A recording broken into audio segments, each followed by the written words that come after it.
I'll turn it on my side. Okay, very good. I can't All right, find it. so Let's go home and please, if bring you're it. not presenting, mute your line so as not to distract. There are going to be 5 presentations today. The first one will be SGRX, and I'll explain what that is. Mr. and Ms. AKISAN USA project presentation, the latest proposed policy changes from the Constitution/Policy Committee. DiaspoCare presentation, I'll also explain more on that. And the AKISAN Women Restructuring Committee presentation. Each presentation will be no more than 10 to 15 minutes long, and then we'll allow about 5 minutes, no more, for questions. As you've just realized, the meeting is being recorded. It will be uploaded to YouTube and shared for those who are not here today. So without further ado, I'd like to welcome Ms. Suvan to offer the presentation on SGRX, which, as I had announced about a month ago, is a program where you know, it's kind of like Good RX. You take the card to the pharmacy, get your prescription filled, and then because we're in a partnership with them, we get something, you know, we get something back which we can now use to implement our project. So, Ms. Savan, over to you. You do have the ability to share. Mr. President, we just one quick. I need to get somebody's name. Who's Zoom user, please? Who's the Zoom user? Would it be the Zoom user? Identify yourself, please. Is that who was the Zoom user yesterday? Was that Emmanuel Odo? I think Pastor Emmanuel. Yes, that was Pastor Emmanuel Odo. Yes. Pastor, are you here?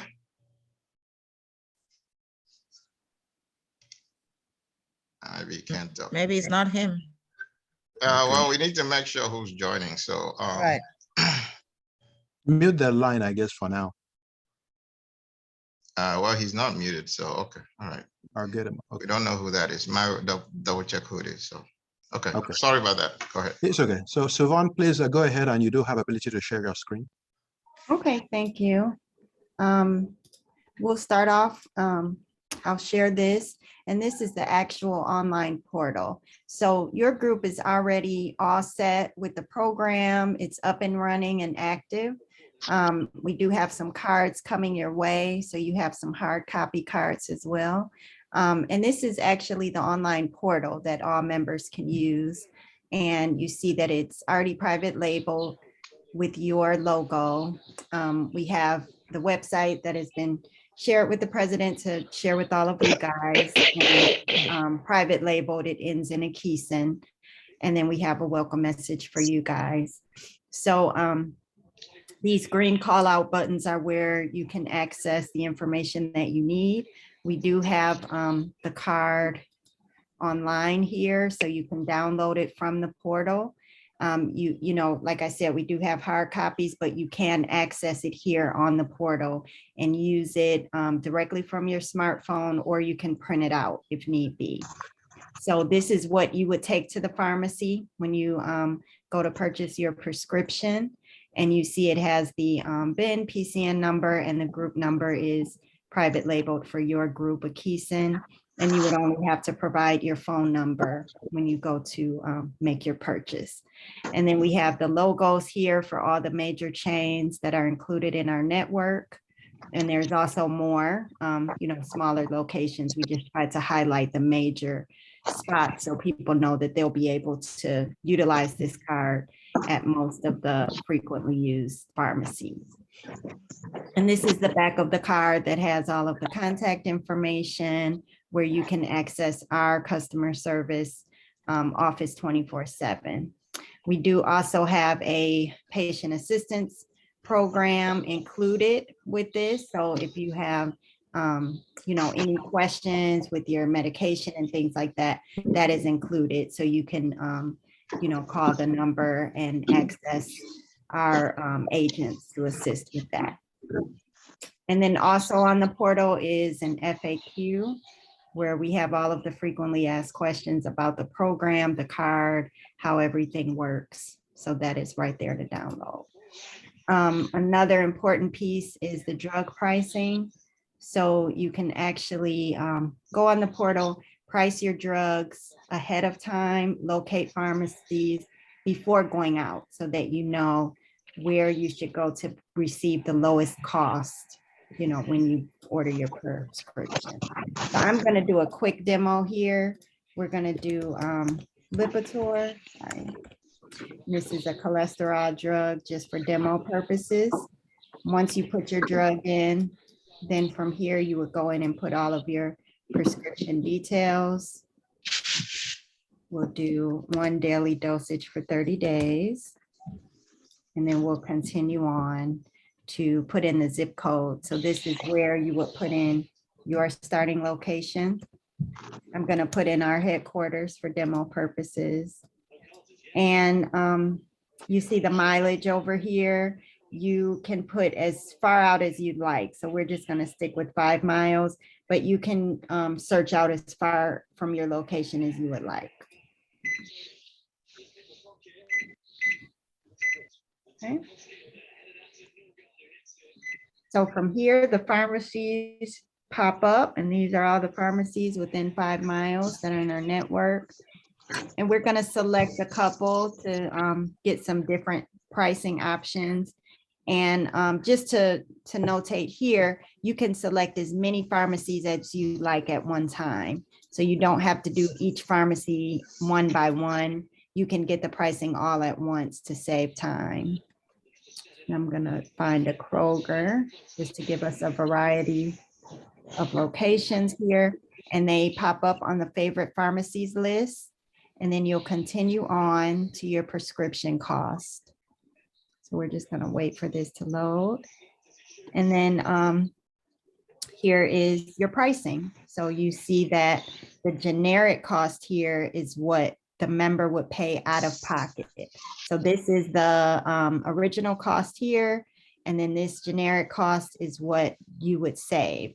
So this would be what the member would pay out of pocket at the pharmacy when they pick up their prescription. And you see that Kroger is the lowest cost option for $10.29. So this definitely would save them a trip, you know, if they just happen to go in CVS. Doing it ahead of time allows them to say, okay, Kroger has the cheapest option, so I'm going to go there so I can get the biggest discount. So this is how the portal works, how the card works. And again, this is a free program. There is no cost to the group, to the members, any of that. So all of that is included, the portal, the card, as well as the patient assistance program. And if anyone has any questions, Ime is also on the line. So he'll be hopping on to answer any questions that you guys have about the program or about the portal itself. Thank you very much, Siobhan, for that presentation. Does anyone have any questions for her or Dr. Ime Ekpenyong? I do have a question, please. Hewitt.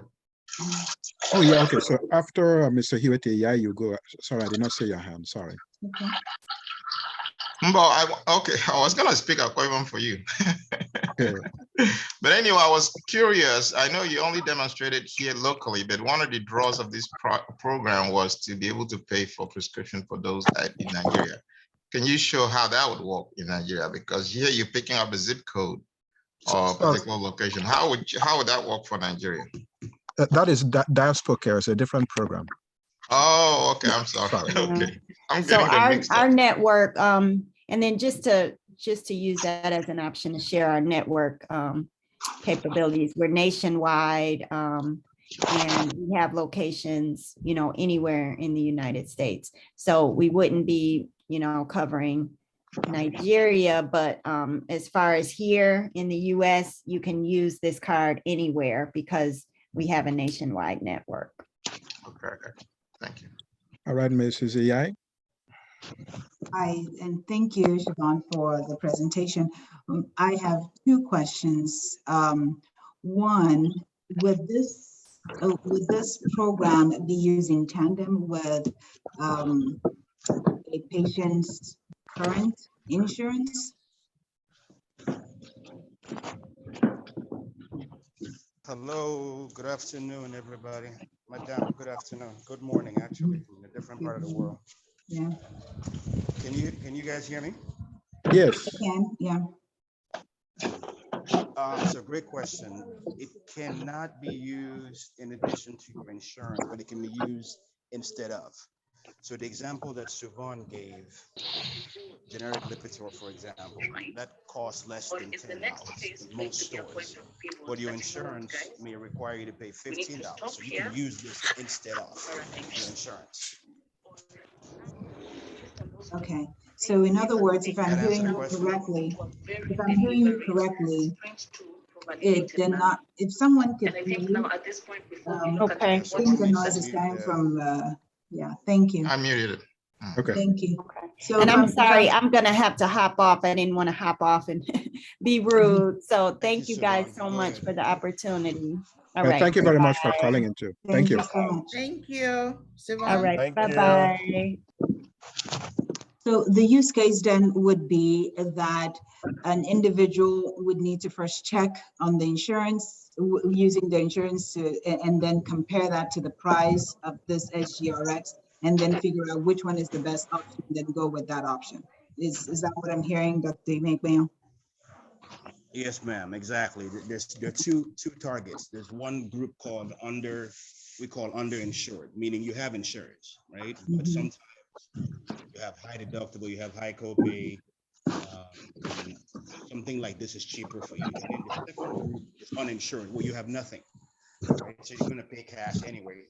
That's what a lot of people use GoodRx for. So this is exactly a carbon copy of GoodRx, just a program endorsed by the organization. And from a comparison standpoint, we do have some drugs where our price is even better than theirs. So we always ask people compare. If ours is cheaper, use it. But that's the answer to your question is there are two primary targets. Number one, you have insurance, but sometimes this is cheaper, you use it. Number two, you have nothing, right? So you're a cash paying customer, then you can use it also. Okay, thank you. So I did say that I had two questions. So my second question was, she mentioned that there's no cost for this program. So where is the value add for you, her, or SGRX? Why are you offering this if there's no cost to the consumer? Are you being, is your recompense coming from the drug company or the pharmacy? Another great question. So SGRX is what's called a pharmacy benefit manager. So when you think about healthcare, you have medical, pharmacy, dental, vision. We are that pharmacy component of the whole package. So like what Blue Cross is to doctors, my company is to pharmacies. So we have a network of 60,000 pharmacies all over the country where we provide our number one service, we provide benefits. So we're the benefits. So for those of us that have insurance, we are the company that Blue Cross would hire or United Healthcare would hire just to do the pharmacy part. So we have contracts with all the big pharmacies, a lot of independents. And what we've done is leverage our relationship. So we have like market share arrangements with them. Anytime anyone uses this card, we go in, we get a fee, we get an administrative fee on the back end, and then we share a portion of that fee with the organization. So that's how it works. Some programs charge, there's some discount card programs that charge, but we're not doing that right now. We're not charging. Thank you. You're welcome. Those were my questions, Mr. President. Oh, sorry, I was speaking on mute. Sorry. Thank you very much for the questions as well. Any other questions for Dr. Ekweyon on SGRX? By the way, I have posted the link. It's already on our website. So all these programs we're going to discuss today, if on all pages of our website at the very top, the links are there, but I've put the link in the chat room as well to go to that portal and get your card and every other thing with respect to these programs. Oh, quick question. Does it work on pets? Serious, you know, they can be expensive. Okay, he said yes. As long as it's a prescription. Okay. Anything where you can take a prescription into CVS or anything, yeah. So great question, it does. I don't know if it says that in our marketing materials, but if it doesn't, we need to update it. So yes, please, because I don't recall seeing it there, but I could be wrong. Yeah, good question. Mr. President, I had a question, quick question. Yes, Engineer Kiko. Yeah, Dr. Ekweyon, thanks for the presentation to you and your team. A quick question, do you have to sign up ahead of time or is this something you could get to a pharmacy and sign up real time? Or do you have to get in the program, sign up ahead of time? Thank you. So another great question. Yes, it's real time. So the way we have it set up, number one, it has to be a participating pharmacy. So we have about 30,000 stores across the country. So it's not every store participates in this program. So that's number one, it has to be participating. So number two, when you get to the store and you show them the sample card or whatever on your phone, all they need is your ID, your phone number. We've programmed it so that those 10 digits are the number you need. And then once they put you in the first time, it'll generate a profile on the back end. So it's real time. You don't need to, we're not asking for any personal, we're not getting any personal health information from any members ahead of time. So this is a real time situation. The president, no one in the organization has anybody's personal information. You go there, you give them your ID number, your phone number. The pharmacy uses that. Because we already have everything set up on the back end, it generates a profile with the pharmacy at that point. All right, thanks, Doc. Appreciate it. So there's no lead time? So if I were to run it right now, I say 9 o'clock my time, I can walk into the pharmacy at 9:15 and it would work? Yes, and there's really nothing, you're not running anything. You just, if you have a prescription, you just, number one, check the price, online, or you just go into the pharmacy, give the pharmacy the card and say, hey, can you tell me what this medication will cost if I use this card? Versus the pharmacy will run both, and they'll tell you, hey, your insurance will cost you $10, SGRX will call you $3, GoodRx will cost you. So the pharmacy can run it as many times as they need to, as long as you give them.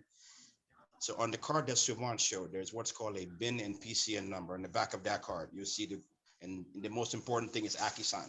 If you don't use AKISAN, the organization does not get the credit, because this is a national product we offer. So the only way that AKISAN gets the credit is if members use that group number when the claim is being processed.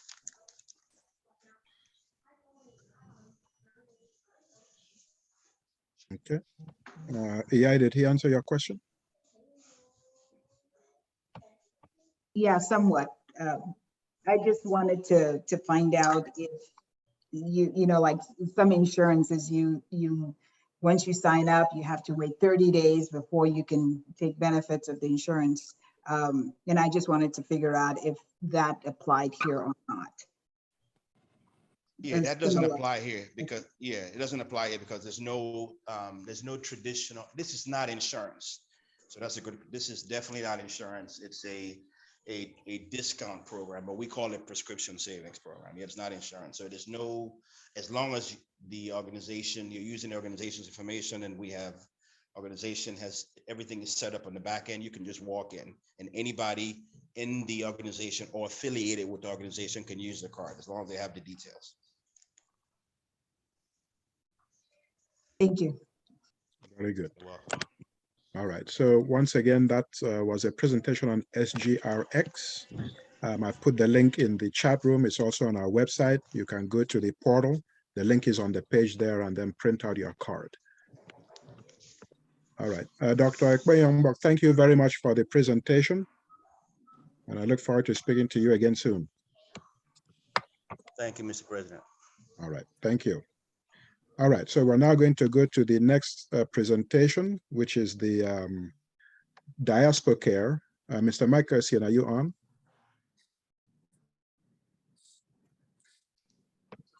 Hold on. If you are, you're talking on mute. He was on, he's on mute.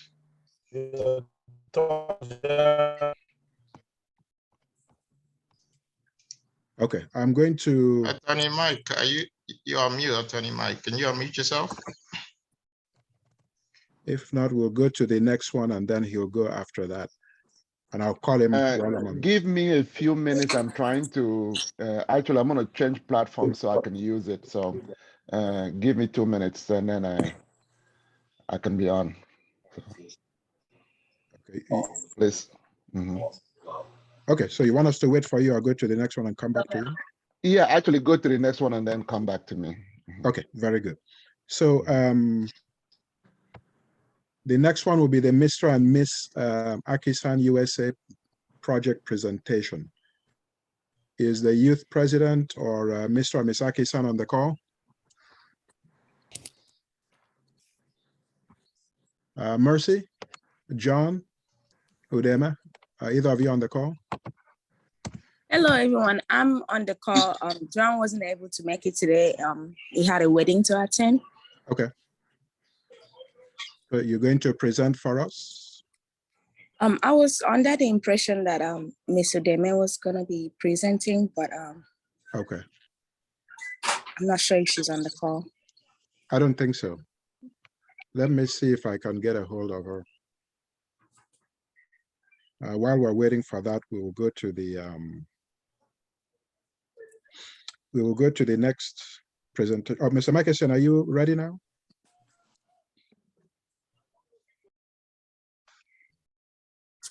Okay, we will go to Mr. Hewitt.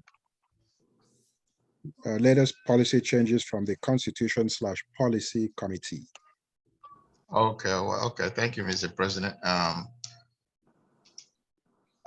Song. Yeah. Song, you guys are not asleep. You're not asleep. You're not asleep, so you better You know, wake up. we went to bed late last night. We are muted. We are muted. Oh, okay. Blame the president on that one. He's the one in control. He's controlling the big mic. He's on the big podium. Okay, so I'm going to share my screen so we can share some of the consideration that is before the Policy/Constitution Committee. So let me bring that up. Actually, let me do this. I'm going to.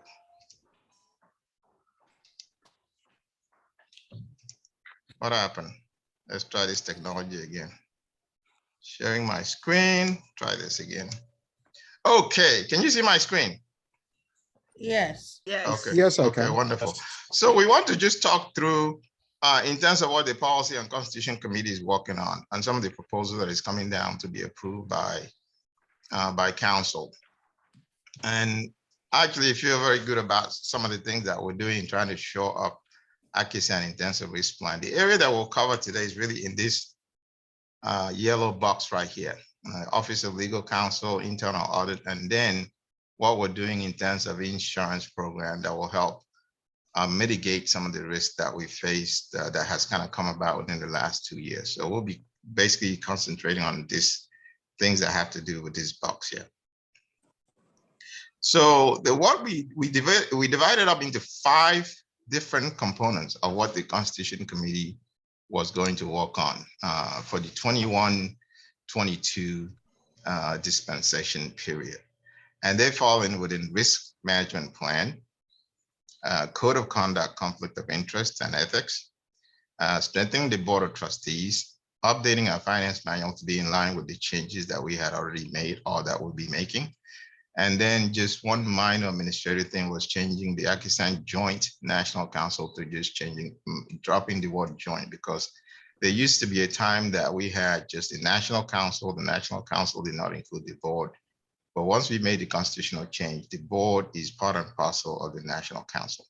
So that word joints kind of indicated a little separation. So the recommendation going from the bottom up from the committee is that we drop that particular word joint and just be AKISAN National Council, because that's what we represent. So we'll cover the item number 1 today, mostly item number 1 today. 2 is for later date. And 3 is for later date, but you will see as we're covering 1 that the board is actually going to be taking a little bit more proactive responsibility on some of the things that we will be doing. And of course, 4 is also for later date. So I'm going to start with the insurance program. So the insurance program, what happened, of course, part of the issue that we have is most of you is not a secret that we are doing a couple of legal actions. And so those legal actions has brought about a significant cost to AKISAN. So one of the things that we did was, how do we go about defraying or minimizing this impact to the organization? And so when you look at insurance, it's always 2-dimensional. It's kind of like, what is a risk? If I had to tell you what a risk is, In a layman's term, basically anything that happens that turns out to be bad is really a risk, right? And so insurance normally looks at what is this risk and what is the impact to the organization. So in that case, let's just be, there's no need of beating around the bush. The impact, the risk that has fallen on us that has significant impact is the 2 lawsuits. It costs a lot of money to do that. So we went out searching for organizations that insure against those kind of risks. So I am a member of the national, it's actually an NCE organization for nonprofit here in Research Triangle, actually in North Carolina. And through that relationship, I was able to get a referral to a broker that only writes policy for nonprofit. And so we went through a process, an underwriting application process, underwriting process to get approved for this policy. And for those who are in the insurance industry, you can comment on this is probably the best rated policy that we could probably ever get. So let me just kind of go through what the organization is. So the organization is Alliance for Nonprofit Insurance and Risk Retention Group. It is actually based out of Panama. They write in 31 states plus District of Columbia. It started in 2001 with a $10 million grant from David and Lucille Packard. Those are the people, the founders of Hewlett Packard, the computer giant, and Bill and Melinda Gates Foundation. Both of them each contributed $5 million each. So they started with $10 million. The aim, they are a nonprofit just like the nonprofit that they insure. So it was modeled after another nonprofit organization, which is actually based out of California that started back in 1989. So that aim is really just to ensure nonprofit against liabilities. So the mission, they insure nonprofit against liabilities with reasonable pricing for insurance. And they also help nonprofit manage risk. And when you run a business, you have risk. And so it just happens, we are business, but we're a nonprofit kind of business. So we have risk. So there were 3 areas that we wanted to cover. What we call general liability. Liability is basically anything somebody can hold you responsible for. Directors and officers. So in the capacity as the officer of the association, that means the president, the board of trustees, the national executives, committee chairs, in that capacity as officer of the association. If they did anything, typically you hear the word errors and omission is what is usually used. But if they were to do in that capacity anything that turns out to be a liability to the organization and somebody sue and hold us liable, the court finds it liable, it will cover. And then the 3rd area was auto, non-owned auto. When we run convention, we rent cars. We don't own those vehicles. Or in some cases, we actually have somebody use a vehicle on our behalf. So that was the other 3rd area. So 3 areas: general liability, directors and officers, and non-owned or hired out. So in the general liability, what will they cover? It protects against claim from any 3rd party on injuries or damages, including legal costs and payout due to negligence. And I specifically, while we were actually evaluating this policy, I specifically put forth the 2 lawsuit that we currently have going, and I asked the you didn't put it or whatever. I had these. I had to meet that guy. So I specifically asked the agent whether we would have been covered in the 2 lawsuits that we have going right now. So in the case of the current one that is actually initiated by Margaret, the general liability would cover because what she's claiming is defamation. So that's considered personal injury. So the general liability would have covered that. In the case of Andy Akwa with Houston, where he's claiming that the officers interfere in the local affairs, then the directors and officers would have covered that because the officers were doing their job as running the organization. So in this case, the coverage limits is what you see there. So general liability.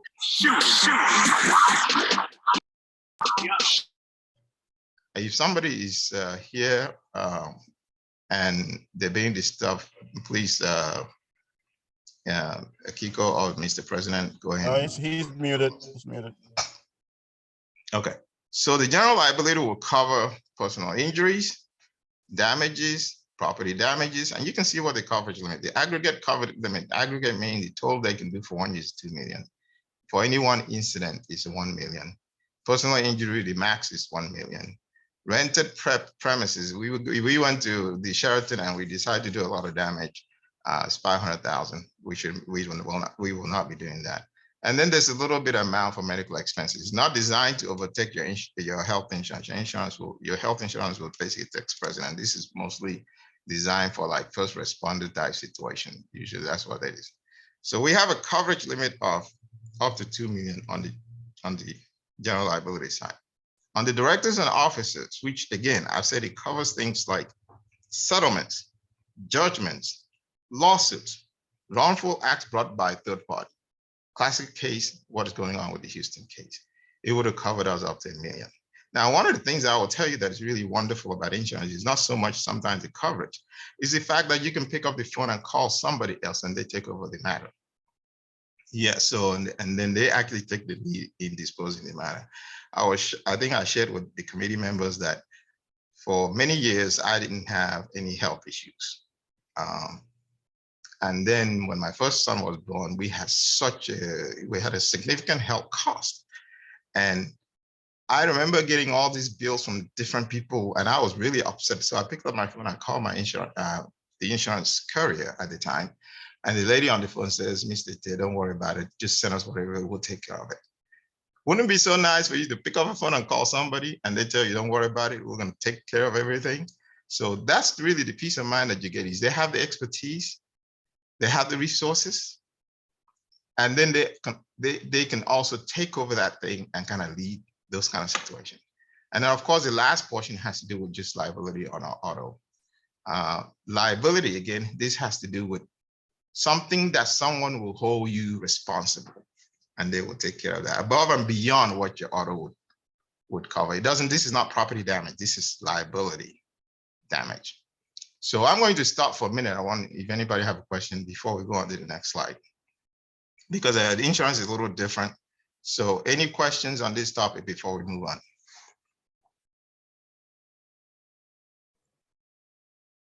You can unmute yourself. EI has a hand up, Mr. President. Okay, go ahead, EI. Yeah, Mr. Chairman Committee, this is great. Thank you so much. I guess I just need a little bit clarification on that second bucket of coverage, the directors and officers. In legal speak, if the claim is not naming directors and officers, but just naming the association as a whole, is that still covered? Okay, so give me an example. You say we went to rent a space and we damaged something. Give me an example. Give me an example. I'm going back to I'm going back to just to be blunt, the Houston case, which is actually naming individuals, naming directors and other officers in the case. If that were not the scenario and the case was directly towards AKISAN in general, without officers being named, how would that be treated? It's the same thing, because in the detail of the case, they would actually specify what the alleged act of wrongful doing is, or the alleged wrongful act would be specifically named in the suit. Even if you just mentioned that it was AKISAN, they're going to say in that act, when you go to the details of the case, they will say, Mr. President called so and so and interfered. There will be specifics that makes that case falling within the line of either directors and officers coverage or a general liability coverage.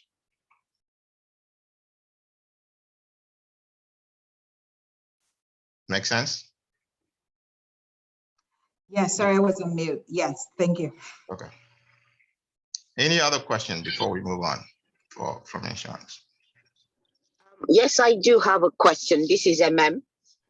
You're not supposed to have a question, MM. Go ahead. Well, Go ahead. I think it's a clarification that I was expecting to come up, but it did not. When you say that the insurance company will take care of it, to what extent? Is it financial, or are they going to put conditions for their for the coverage. For example, will they let us select the legal representative we want, or it is somebody that they will choose for us? What restrictions do we have to be able to use this? Okay. So the insurance has this concept called subrogation, and that applies to auto as well. What will happen in this case is that they have the expertise, they have the knowledge. We will basically subrogate. They will take over, they will stand in our place to take over the case. So they have the resources and they can pick any lead counsel that they want, and then we will cooperate with them to actually defend us to the best of our abilities. So they will take the lead. When you call in a claim, maybe in auto is a little different, but typically in auto, they'll tell the insurance guy will say, okay, give you an estimate and then tell you to go to these places or something like that. The auto is a little different, but in this case, they're the one that have the resources and the expertise, and they will take over the case with your corporations.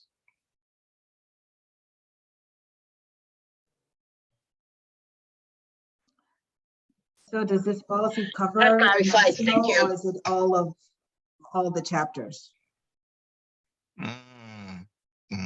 You just have to ask that one. Yeah. So Sorry. what we've done within the Constitution Committee is restrict. In fact, one of the recommendations that we have done within the Constitution is restrict AKISAN national to AKISAN national related item. In fact, the question that you ask is actually one of the questions that the underwriter came back and asked us. We want to restrict AKISAN national to AKISAN national affairs. And the reason being because the chapters are organized as independent entities. If in the future we want to change that, but for the purpose of what we seek, it has to impact AKISAN national for this coverage. That's how the policy is currently written. In other words, I'll give you an example. In my capacity as the chair of the AKISAN National Policy/Constitution Committee, I'm covered. But in my capacity as a chapter member, a chapter doing something on chapter, I'm not really covered. Good, we did not want to go and interfere with the chapter.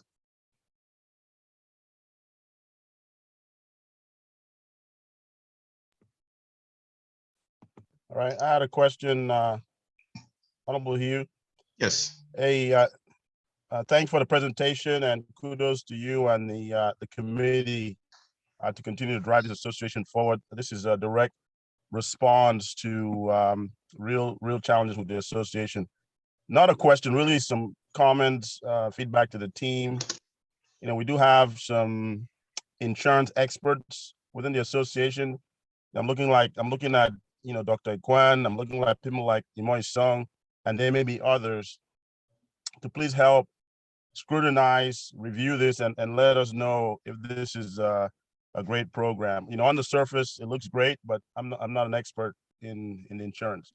The other recommendation would be to look at one or two other similar nonprofit entities and to kind of do a comparison on that. So, but great presentation and a great project for AKISAN. Thanks. All right, thank you so much. Before we move on to the next presentation portion, I just wanted to tell you just to kind of compare the pricing. If you looked in general liability, is $663. That actually includes what they call terrorism coverage, $663 a year. Compare that, I pay about the same. I have a small business I run. I pay about twice that in my coverage of the exact same coverage limit. I don't have directors and offices, and I don't have non-high auto. I pay my auto completely separately under an auto policy. And I believe, Mr. Isan, are you on? Isan, are you on? Is it more Isan on? So No, I don't see him on. I did touch base with at least one or two couple. I did send this document to our insurance folks, the people who are into insurance. I talked with Imo Isan.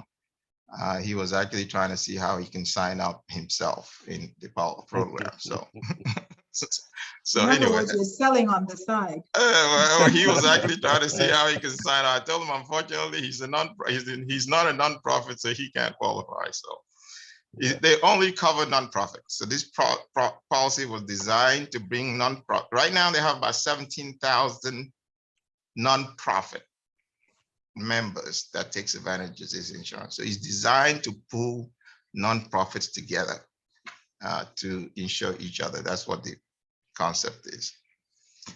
Okay. It looks good. It looks good. So on the surface, let's see if we can get that feedback from some of our experts as well. So, well, thanks to you and the committee. Appreciate it. Okay. So let's go on to the next slide. The next slide really talks about, we talked about strengthening our legal and also strengthening our audit structure within the organization. And so really what I'm going to talk about in the legal swim lane is basically a lot of it will apply on the audit swim lane. So I will go through the legal swim lane first. So we looked at improving our legal structure. With the insurance layer, we already have additional protection right now, so because if we wind up in a situation that we are now, we can farm out that claim, right? So we have that. So what we did with the legal structure is, number one, we wanted these two offices, legal as well as internal audit, they need to remain independent. They need to be able to call it like they see it for the whole organization. That's one thing. So the guiding principle for these two offices was we wanted to minimize politics in those offices.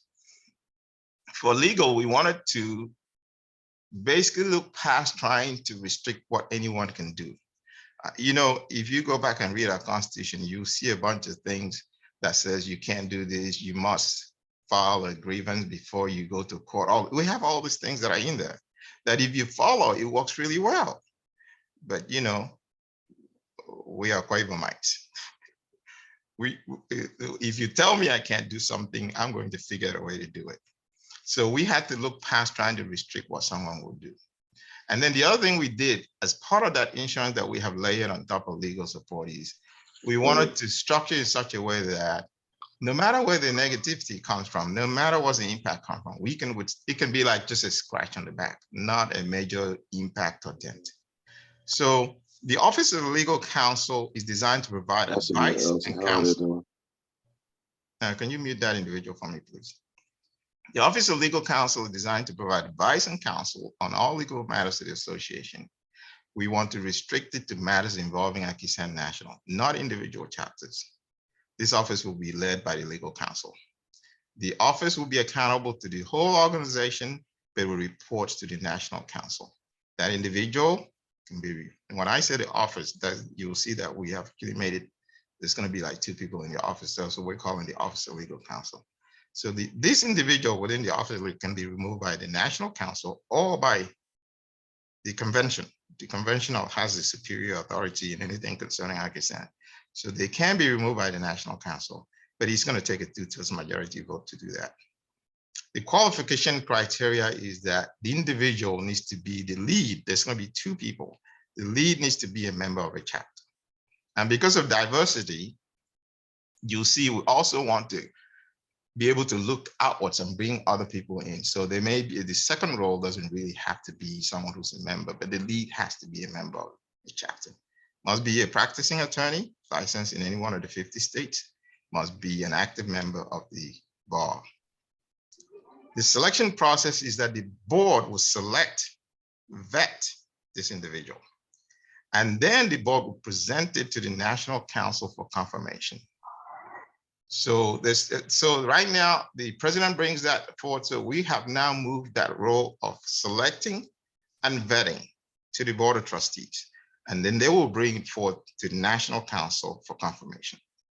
In collaboration with the board, the lead counsel will select and vet the associate counsel. So there will be two people in that office, the lead counsel and associate counsel. The associate counsel will also be confirmed by the council, National Council. There's two attorneys, one lead, one associate. The term of office remains 3 years, maximum of 2 terms.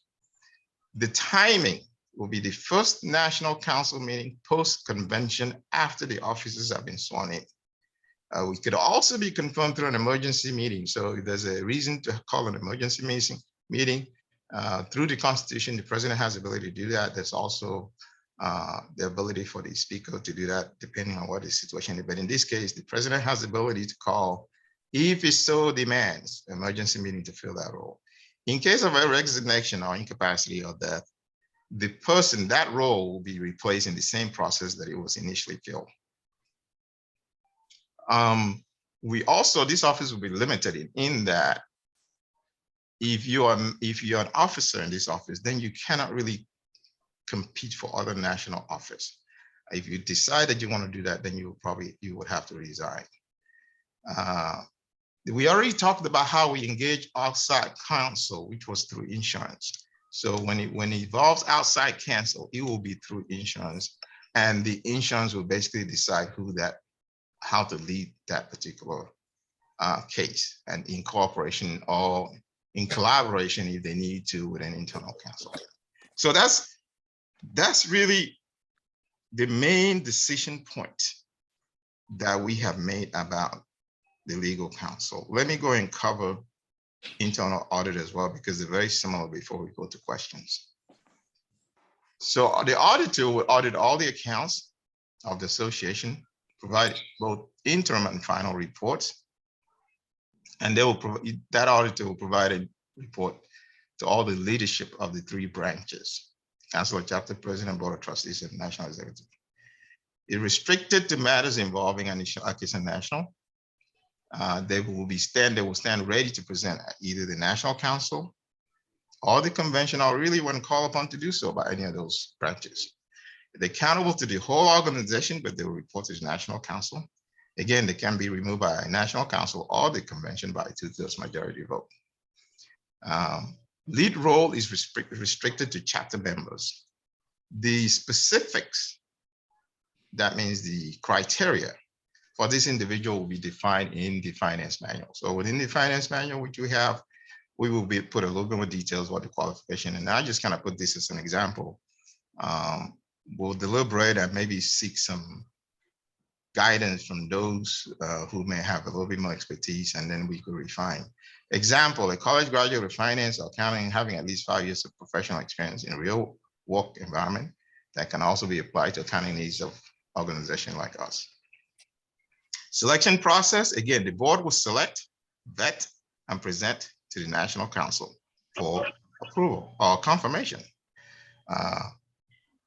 The council, the National Council, will confirm by simple majority. So, and then the other portion I wanted to put here is there's nothing that says that the board cannot present more than 1 individual for a role, and then the council decide to pick one. There's no restriction. We don't have a restriction in here that says if we had like 3 good candidates, you can't bring those 3 and then we select one. The term is the same, 3 years. Again, this office has 2 individuals, the lead auditor and the associate auditor.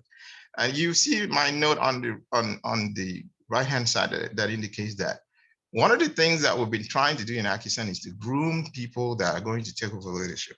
So this is a great opportunity for associate role is a great opportunity for youth or someone who just wants to understand AKISAN and make contributions. So I would say we need to figure out how we can bring some of our youth thought in some of these key roles, whether it's legal counsel, whether it's auditor.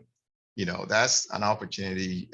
Associate role will be a very good role for us to look at bringing youth opportunities. Again, in terms of timing, this particular role, the timing to fill this role is a second National Council post year end, because we like to close our books. We don't want to, you have one auditor right at close to the end of the year, and then you switch, and then they don't know what to do about what happened before. So post year end, second National Council is when we want this office to be filled.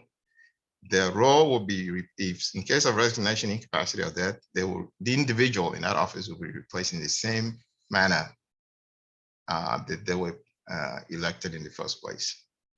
Again, limit office holders from holding or contesting for other national office.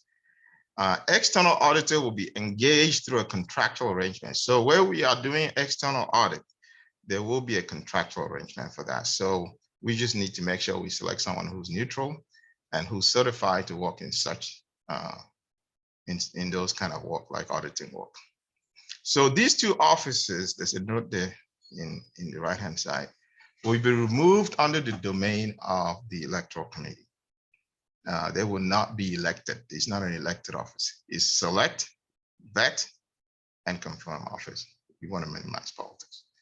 Okay, at this point, I've come to the end of this presentation. So if any questions I can take at this time.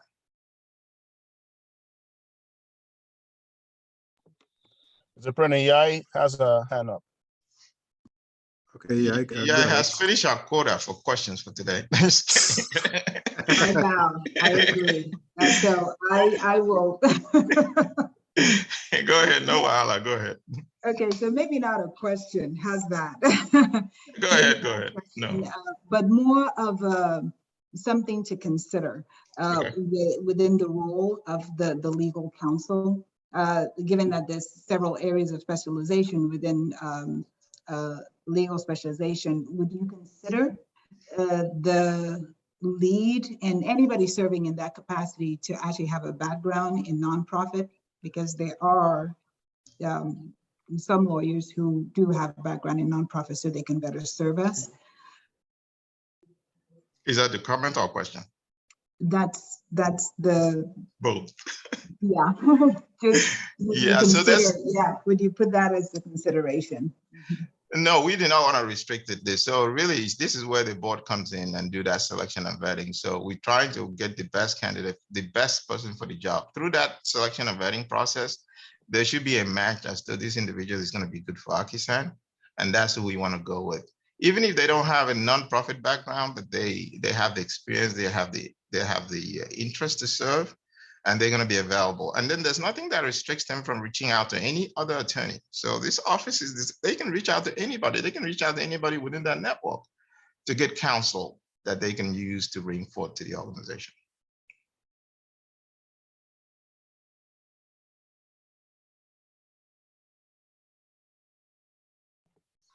Any other questions for Ms. Tete? Can everyone hear me? They're quiet. I think you're mute. I think you're mute. I think most people are mute. So I don't know if any other question. That's cool. They can raise their hand. Maybe you can unmute them. Okay, yes. I think who has their hand up now?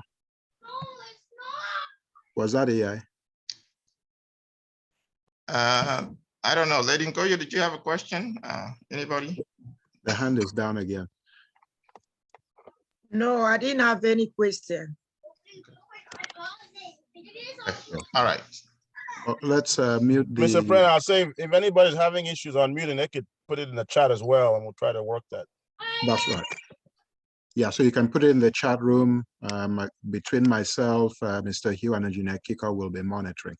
So, Mr. Temba, thank you very much for that presentation. Again, these proposals will be brought to the council meeting in New Jersey, April 23rd, for discussion and approval. And then, of course, it goes to the convention for ratification. Speaking of convention, I have a few announcements before we go to Mr. Mike AKISAN. Again, council meeting is April 23rd in New Jersey. We hope to see you there. Our national convention is August 11th to 14th in Charlotte, North Carolina. Both events, the links are on our website, akisan.org.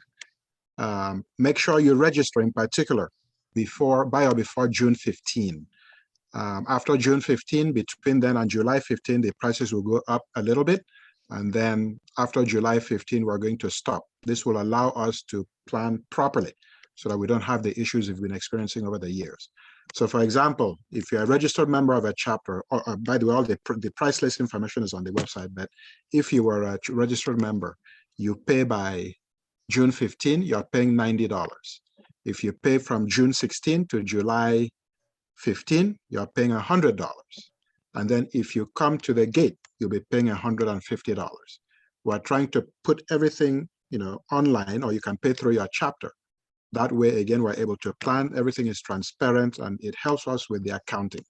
So it's not like we're trying to punish anyone in order to, as an incentive, we're offering these discounts. Because again, if we say that we're expecting 900, we don't want a situation we say 900 and 1,200 people show up. We want to have at least within plus or 10% as accurate information as possible. Okay. Mr. Mike AKISAN, are you ready?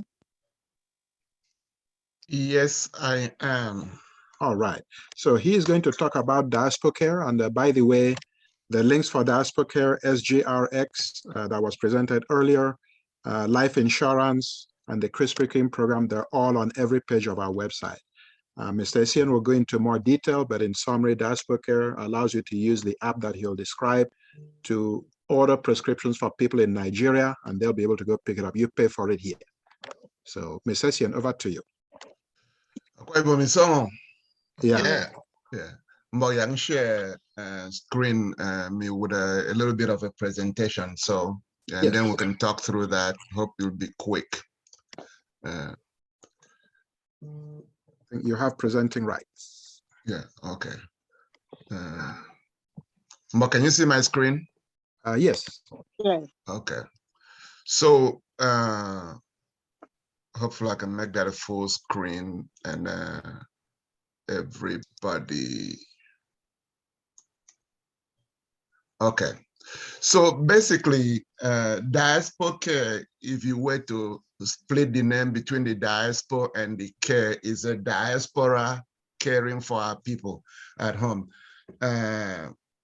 We've been working on this for the past 9 years. I am a co-founder of the organization, so that's where it starts.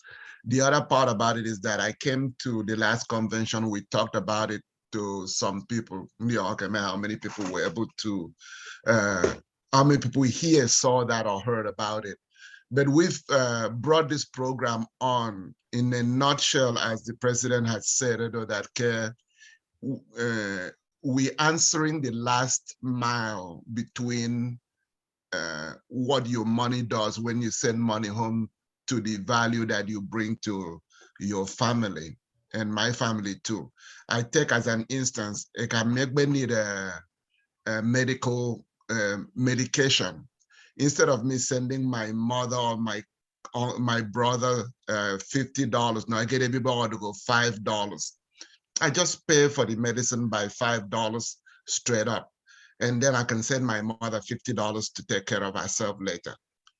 The benefit to all of us is that then at that point in time, my mother gets the medication.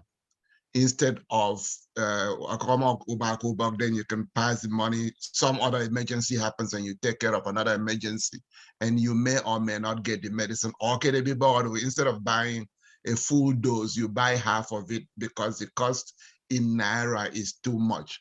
So this answers that last mile and the efficiency of that. Any pharmacy that is on our stream and anybody that is on our stream gets, the pharmacy gets paid within seconds from either when you get to, or when your person gets to the pharmacy and pulls up the product or the process, the account is credited within seconds. And you also see what is being paid.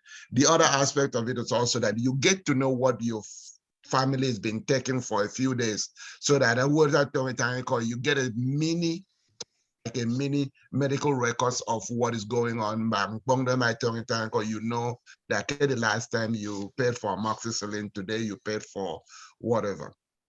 You go to the pharmacy that you trust in Nigeria, Akwa Ibom, and it's not, we don't detect this pharmacy for car. All we ask the pharmacy to do is sign up on our system so they can get paid. And that's basically it. So this is how we start. There's an app on that you can join, that you can use to join. And the benefit here, as one of the owners of the company, we have decided that since we are in a marketing phase, my community should benefit from that marketing. So if you register through Akwa Ibom, for the first 3 charges or transactions that you use, Akwa Ibom gets $5. That person that you bring to the system does not have to be a Akwa Ibom member. It just has to be through Akwa Ibom code that we have on our site. So you can imagine if Akwa Ibom were to bring, or AKISAN were to bring 4,000 people to our site, AKISAN will get $20,000, and there's no process other than signing up, getting a beneficiary, and using the system. So the first thing that you've seen here is the officers and the people that have been on the front side of the organization and the partners that we have that are working with us. Not all of these are founders. There are about 5 of us that are have that title of founders of the organization. We've brought a broad base of people to help us make this process going. We are very effective in Kenya, as I talk to you, in Ghana, as I talk to you. Nigeria is what Nigeria does, so that we have every intent to be successful in Nigeria. So because of all the good things that can happen. And we want to be good at home. Okay. Simply put, mission is to increase access to quality, affordable medication and healthcare services through technology and advocacy. So I don't need to explain it better than that. That's what we do, and that's what we are about. The catch, as I would tell you that you spend, people go broke paying for medical care. And, one of the things that we've done, we've established what we call a wallet. And if you have like 7 members of the same family in one or all over the world, they could just join, and that wallet can be used to pay for medication instead of not wondering who's going to pay what, who's going to do what. So the family can join together and do that. An association as AKISAN can actually join and take care of one thing, a diabetes, high blood pressure, disease-based thing in Ibom, so that anybody that goes to the hospital, someone went to the hospital for the medicine, or just teamed and paid that little amount of money. It's not too much money to us, but it's too much money to the people at home. And you can imagine if we have a wallet, AKISAN wallet, that AKISAN contributes 10, maybe 10 cents, 10 cents, whatever.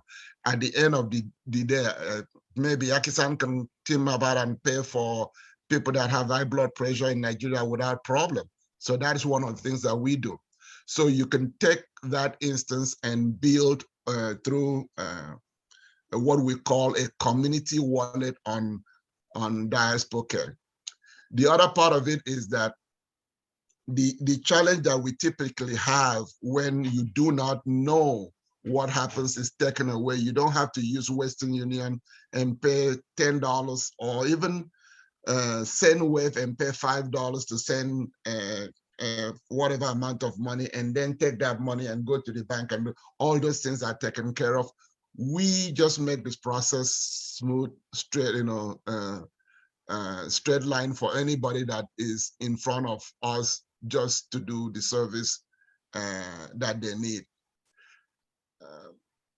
When I send her $50 and then she spends the money on the family first before she spends the money on herself.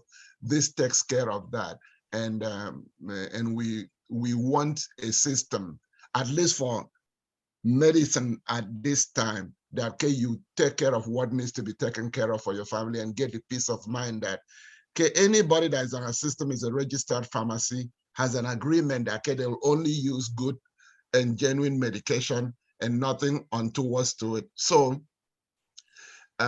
maybe I should just loop around and get to the end of it, because I don't want to take too much time in the side issue. The background work has been done by us.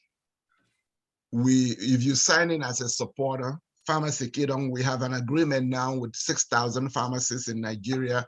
They just, all anybody needs to do now is just have them on our system, and that system just does what it does. We don't charge you to join, and all you pay is just a credit card payment charge that we're using the PayPal to pay for something. We use a Stripe, that's our basis, and everything is done straightforward, and you get a record on your own phone about what you've done. You get visibility as to who your beneficiaries are. Make a median, you can add 100 beneficiaries, there's no limit. You can join your family, there's no limit. All those things have been all worked out, and we've all tested that and found out how best to make that service available to everybody in 2 seconds, or if you are on our stream. AKISAN gets the value add by your registration. That's how AKISAN benefits. And it's not a limitless program. At some point in time, this will stop. But if you go to the app, DiaspoCare app, either on Android or Apple Pay, not Apple Pay, or yeah, anyway, you know what I'm talking about, on Android or Apple, you can get that. And if there's code that you want to, the website, AKISAN's website speaks to it. It's AKI 001, or you use a QR code that you can just take a picture of and go on. Practically how it works is, if someone stops at a pharmacy to buy medicine for you, the supporter, yabo a code on this, and just to verify that it's yours. And then you enter that code and everything just follows through in a second. If you are comfortable with the system, you can say, oh, if that charge is within $20, don't wake me up, just pay for it. And then you still get the same report the next day. And that's basically what it is.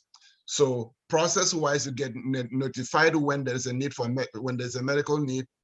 You get a guarantee that the money that you send will be used only for that process. The family info at the same time, so you get a guarantee of a delivery of service. As I just talked about, the transfer fees are very little. And we don't get that. It's what the credit card company charges. We don't charge anything for it, for that transaction.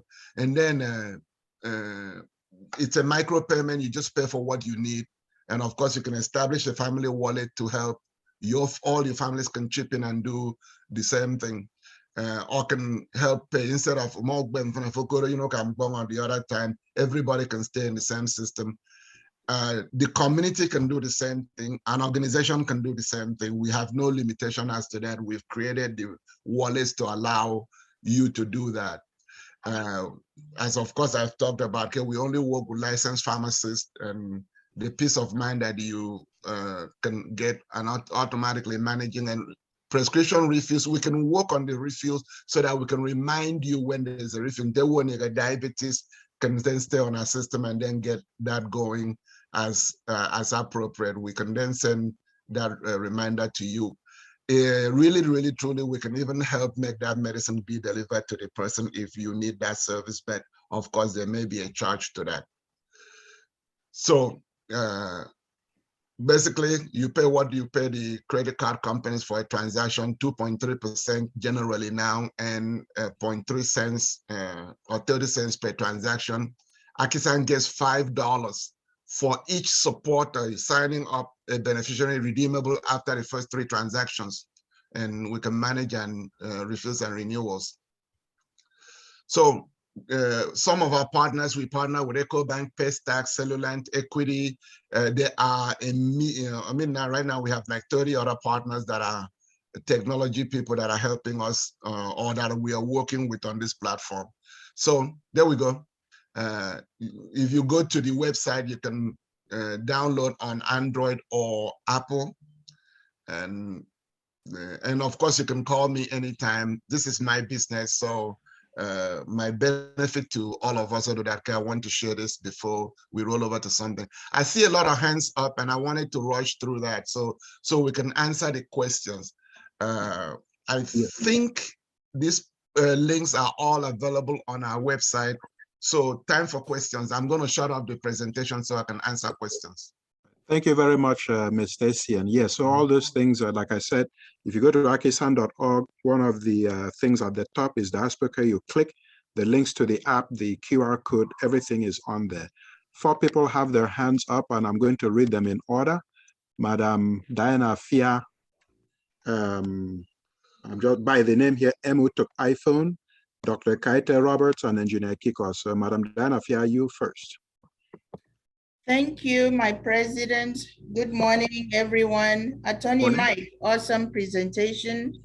This is a fantastic service to the community. I truly, truly commend you for thinking through all this. And so you answered, I raised up my hand first, and then as you presented, You answered at least 2 of the questions. My number 1 concern was how you will ensure that the medications provided will be the originals, because we are from Nigeria. We are very aware of the Abameds medications filled up with starch or chalk, what have you. And so as you went on, you answered that for me, that only the right and potent medications will be provided. And I just love this so much, because most of us who have people still back home, you've sent money home for healthcare, but it gets diverted to something else. And some of them, they don't even want to buy the medications. They end up taking a sick person to church instead of providing. It's true. We are all aware of this.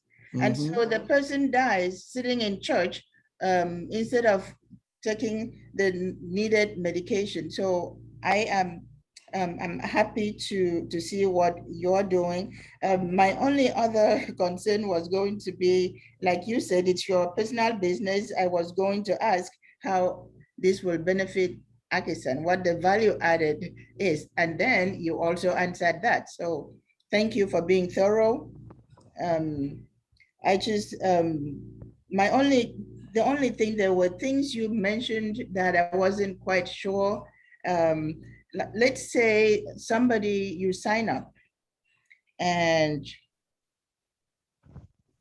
then the person uses the medication for a while, and then there are other medications that they take. Is there a way to, maybe that's really a question for the pharmacist, to make sure there is no drug interactions where someone on a blood pressure medication will be taking something else that will not work together?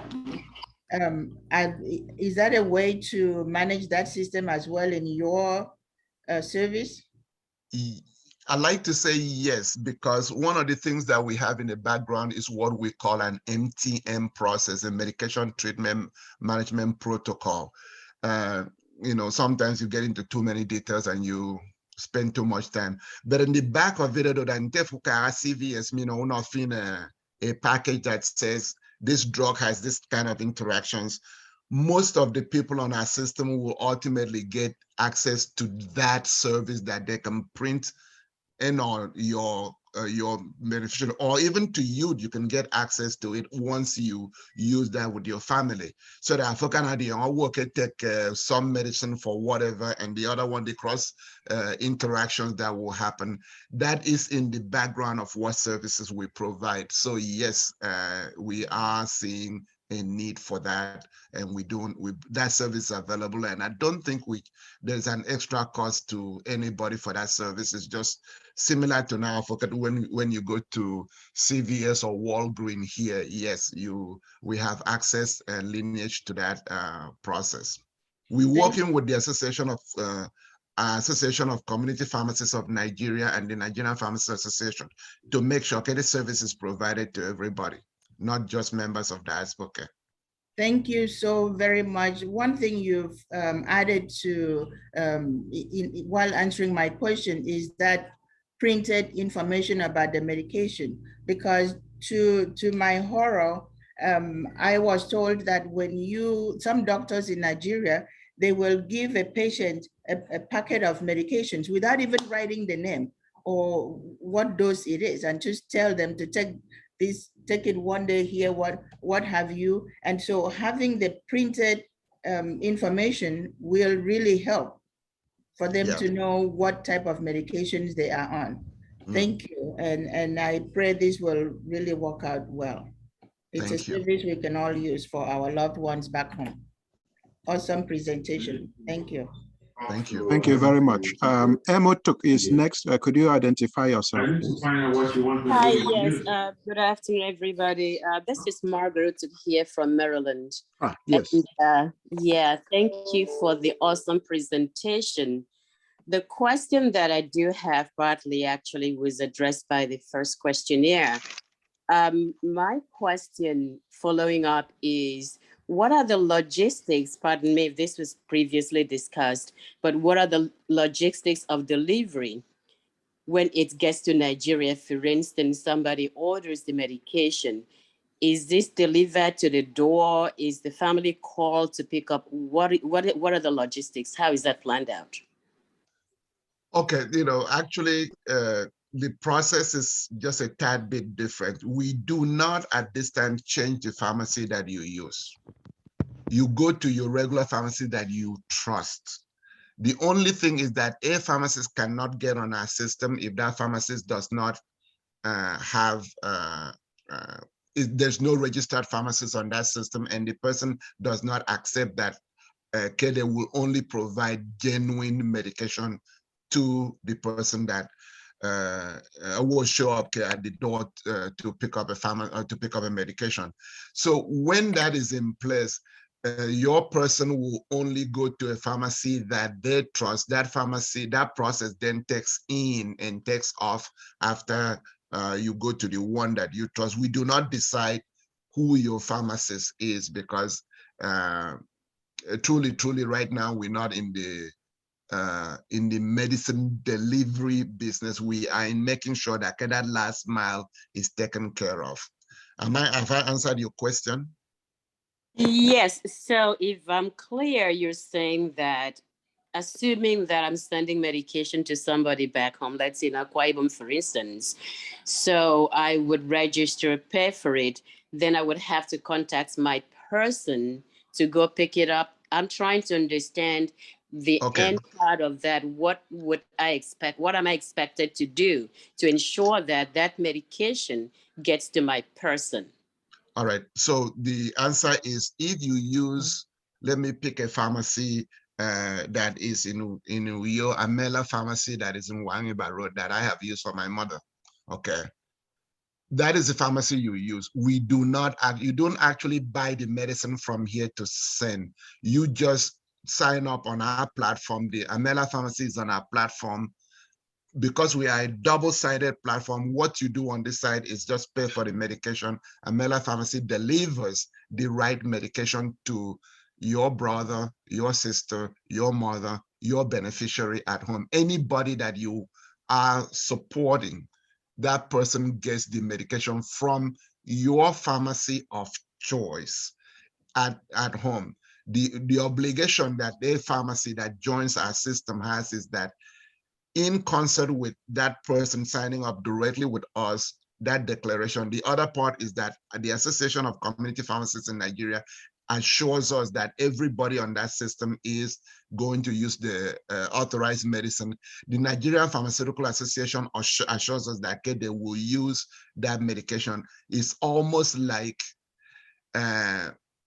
is that accreditation at the ground level that that person will only do. They know what is genuine medicine. You must go to when we either try to cut costs. And because about 10,000 naira, will only cost you $20 from here. You can spend $20. Better work back to go and buy 10,000 naira medication. Okay, maybe young they were out of 5,000. And that becomes the issue. Either or something. So we're trying to bridge that gap and make sure that the medicine is real.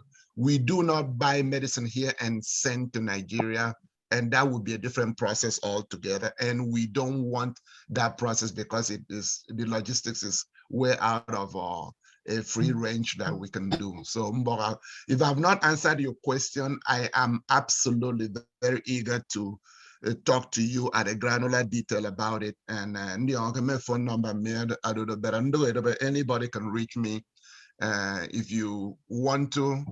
I'll just put my phone number on the system so you can call me and we can talk about it at a later time. So.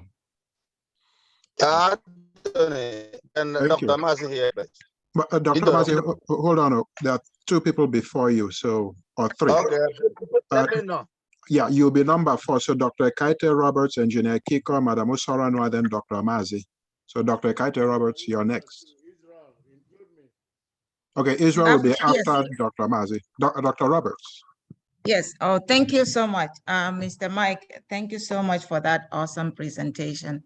I think this is what we really need to help transform the healthcare practices at home, specifically when it comes to medication. I know some part of my question has been, I was kind of like asked and addressed a little bit, but I want to emphasize on the patient education, because this is an opportunity for us to, or for you as you're bringing this to the forefront, to encourage that, because it is a fact that from the pharmacy to the doctor's office, they don't tell you what medication you're taking. They kind of like give it to you in the backside. They put the tablet or oh, take it two, 3 times a day.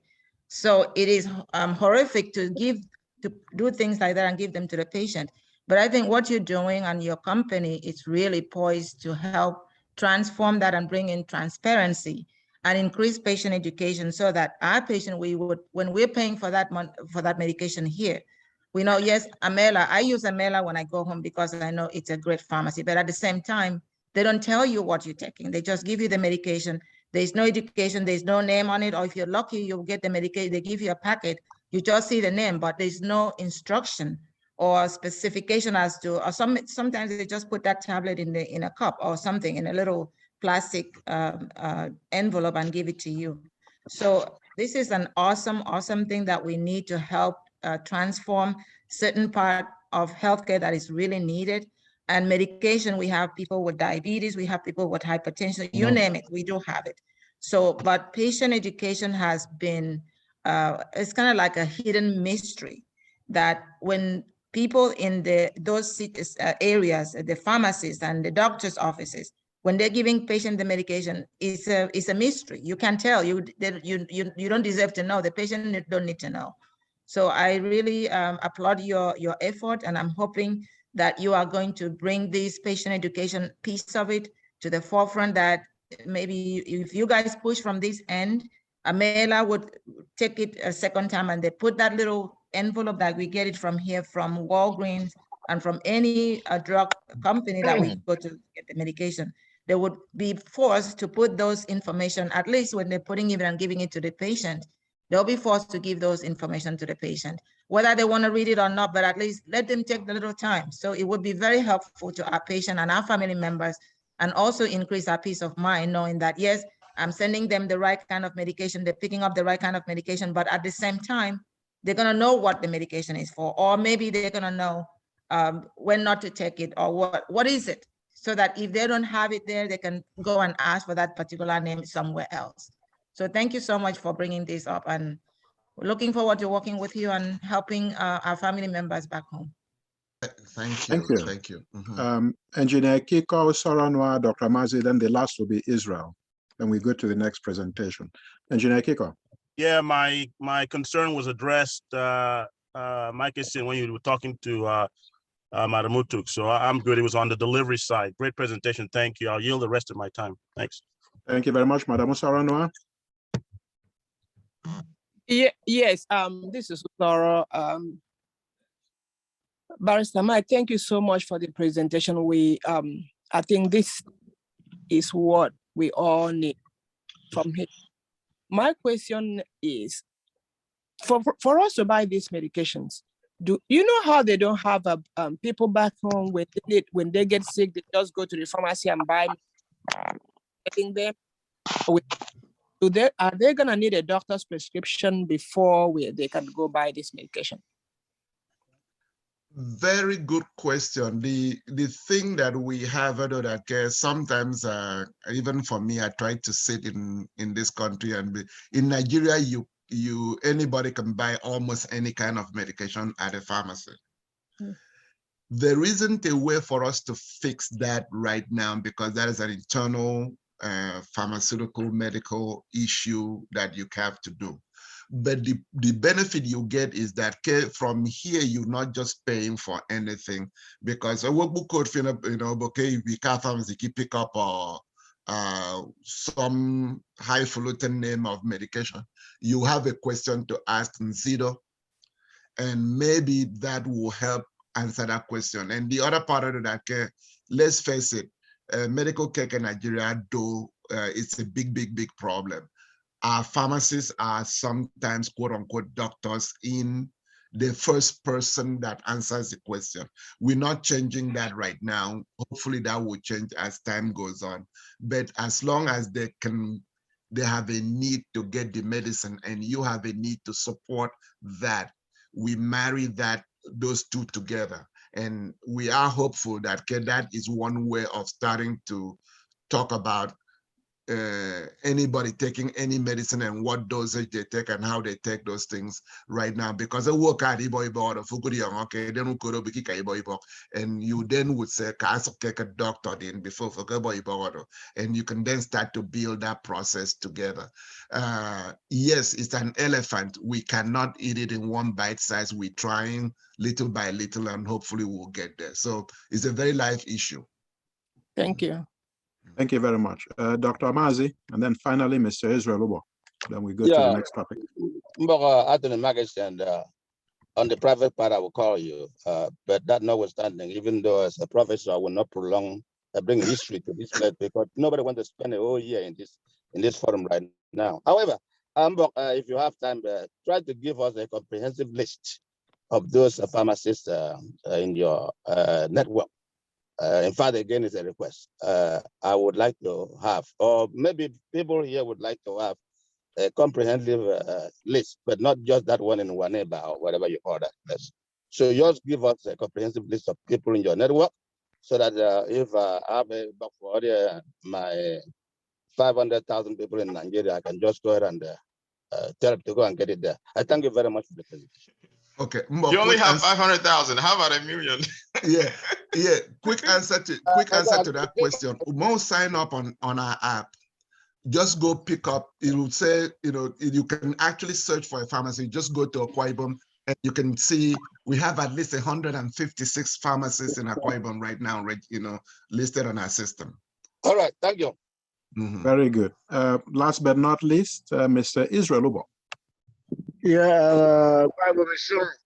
Yeah. About my more confident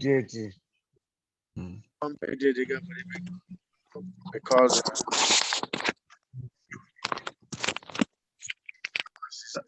we covered that. Yeah, go ahead, Israel. Mm-hmm. Okay, then fake trucks. Now I'm over Finbo. For many agreement with any pharmacy to sorry about more anybody some more than the other one they cannot do they didn't have the money on account. Okay, that's all. Fernando. Therefore, boy, I can sign up. Are you telling me they're getting the tiger? I remember I can sign up the pharmacy or I remember sign up here. Can come in representing them. So very good question. So Kidong, everybody from here can become a beneficiary. More sign up, you can add 100 family members, 1,000 family members as beneficiaries on our platform. Near a limit to that. And any one of those can go, and any time of more need medication, they'll just ping your phone. You'll get a text message on your phone, and you can approve or disapprove. Because you can decide because it's all within you. You're not paying money that you're not supposed to pay. We don't do that. So Kumiemi, all your family members can team up in a family wallet, the Uber family wallet, you can call it. Then our man, uncle Benny that uncle gets paid from Uber family wallet and control. We don't manage that. You can manage that between you. You can see what medicine they take. And you can also see what medicine all your family takes, which of course says another question. I'm going to family take for diabetes. Then you would know that there's diabetes in your family, and it can bring a different kind of conversation down the road. But yes, you can add as many beneficiaries as possible, and you can add as many supporters to a family wallet as possible. That's good, bro. That's good. Thank you so much. And I think the second question had to do with how do you hold this pharmacist accountable? Okay. Yes, it's an issue. Family medicine. This is why we only work with pharmacists that can lose their license in a day in Nigeria. We have an agreement with the Association of Community Pharmacists that any pharmacist that does push the wrong medication, that pharmacy suffers through the discipline and more needed to list and delist pharmacists in Nigeria. So very good. Mr. President. Thank you. Mr. President. No, you cannot do that. I know, right? Mike, so I think there's an information that I put there on the chat area. There's a lady pharmacist here, one Dr. Mike and them. Yes. The mother stayed with her here for about almost 20 years. She decided to take her home and spend some time with her. So she opened a pharmacy off Hickory Road. It's Grace Pharmacy. She's here in Virginia. She goes home every now and then. Can she participate in that program? I'm having a meeting with her tomorrow. Yes, she will remember my name, but just mention her, and that's it. So I've already talked to her. She was in the very first iteration of this thing 5-7 years ago. Okay. Okay, I sure will tomorrow. We'll be meeting tomorrow. Thank yes, you. that's good. Absolutely. All right. Well, thank you very much, Mr. Essien, for the presentation. He has been so gracious as to put his phone number in the chat room, even though I'm pretty sure most of us have his number. Again, Mr. President, thank you. And let's support the association while we do well for ourselves. Exactly. That's what I was about to say next. So, another thing, you don't have to be an AKISAN member to benefit. As long as they're using the AKISAN code, we also get something back. So give it to everybody in your workplace, social circles, whatever. But thank you very much, sir. Thank you very much. Thank you. So we have 3 more presentations to go, and in that order will be the Mr. and Ms. AKISAN project, the Women Restructuring Committee report, and last but not least, budget presentation. So Ms. AKISAN, are you on? Yes, I am. All right. So over to you. If you need to share the screen, you have presentation rights.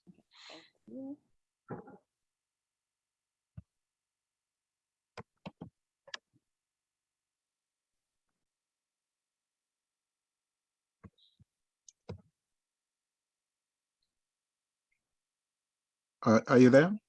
Yes, working on sharing the screen. Okay, sorry. I'm having some internet issues, that's why I asked. Are you trying to share your screen? Yes. Okay, I think you should be able to. Let me try.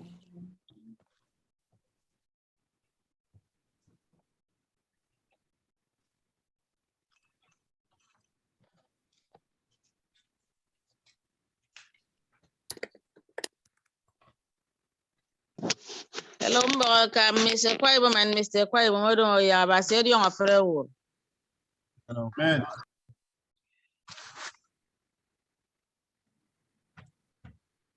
Messi, you want us to come back to you, or are you okay? Yes, please. Circle and come back to you? Yes, thank you. All right, Dr. Catherine Teckham, are you on? Dr. Catherine Teckham. Mr. President, I am supposed to stand in for her. I am like 15 minutes from the house. Okay. So I can't come in now. Oh, okay, you are? Okay. I am on. Okay. Are you ready to present, Dr. Teckham? Okay. Can someone share my document on the screen, please? Good afternoon, ladies and Engineer gentlemen. Kiko, do you have that presentation? If he doesn't, I can find it. Let me see if I can find it. Okay, I put it in the meeting room, so. Okay, let's see. Good afternoon, ladies and gentlemen. Thank you for the opportunity to. Is that the mentors? Is that the mentors? No, the women restructuring. Okay. Should be a Word document.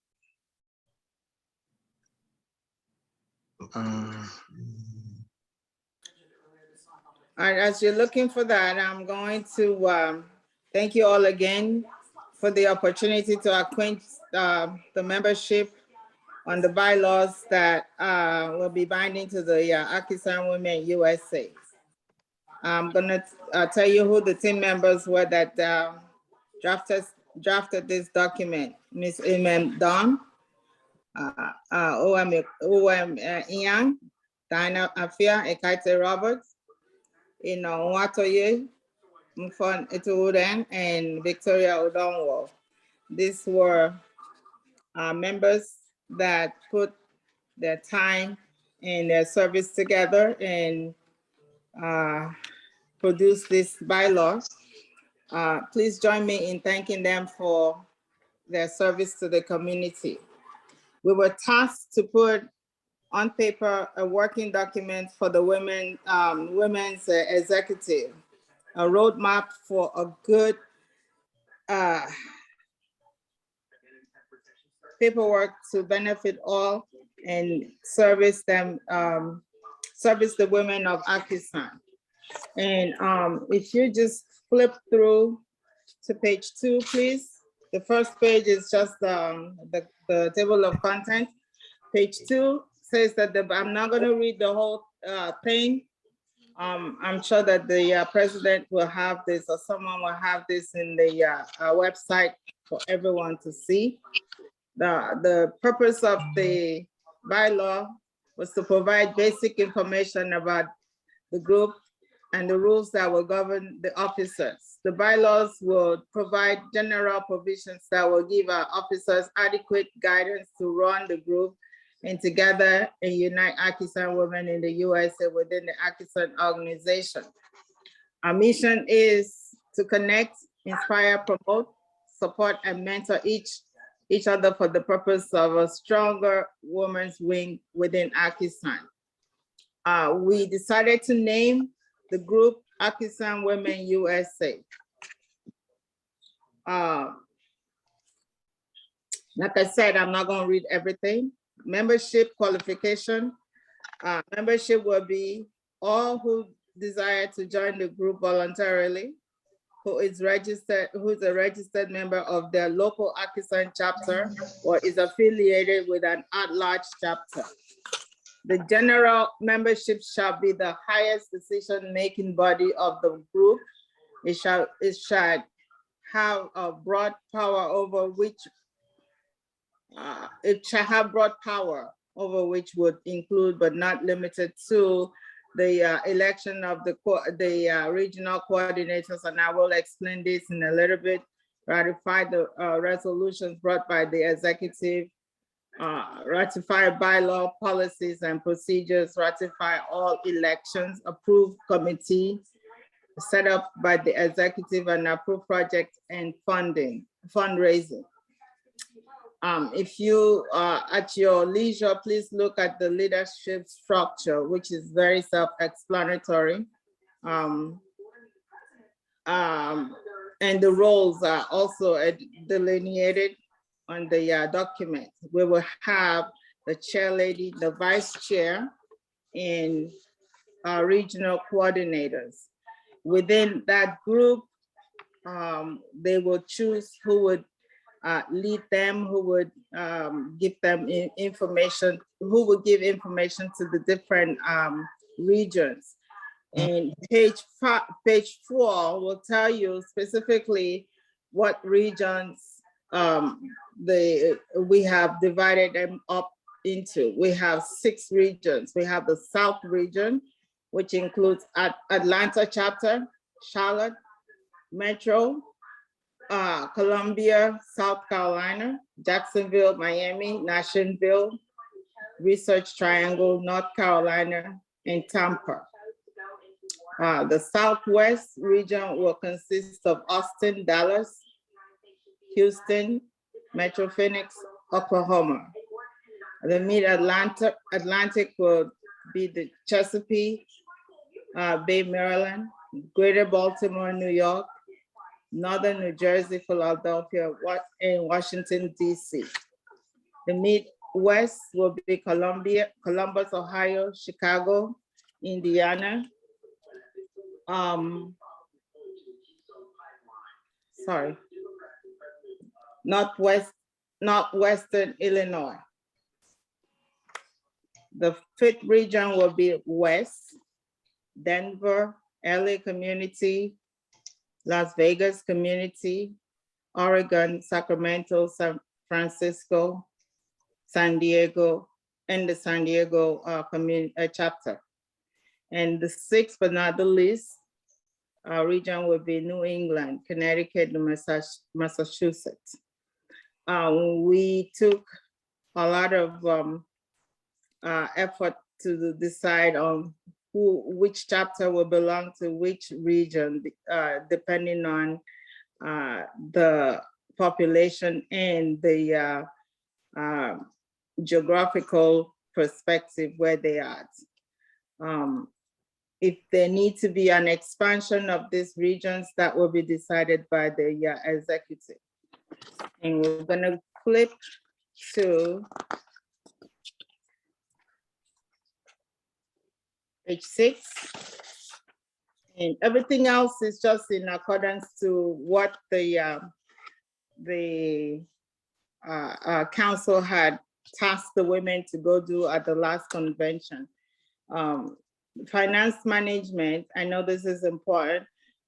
We would say that the financial management shall be tracked and coordinated with the AKISAN National Finance Team. Ownership and responsibility for the adherence will be managed at the committee level with oversight from the chair lady.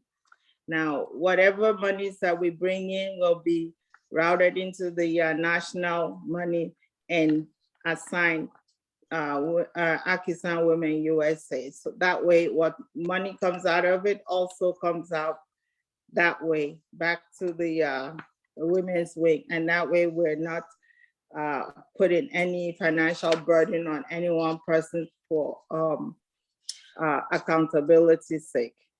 And basically the document is very, very self-explanatory, and I don't want to bore you with all the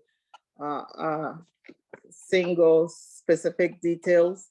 However, if you have any question, any one of the team members or the women, any one of us can answer your questions. I thank you again for the opportunity to allow us to provide this simple document to guide our women in this, our organization.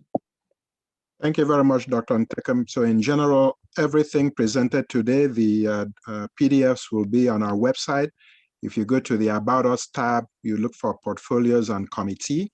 And like I said, everything will be on there for you to download. But at this time, are there any questions for Dr. Ntekem?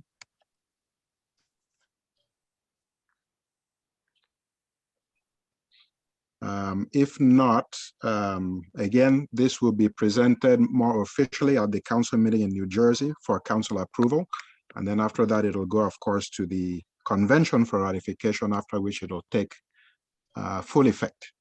So Dr. Catherine Ntekem, again, I'm going to upload this document to the portfolios and committee page. Thank you very much for your presentation, and thank you to all the members of your team for all the work you have done to put this together. Mr. President, let me send you the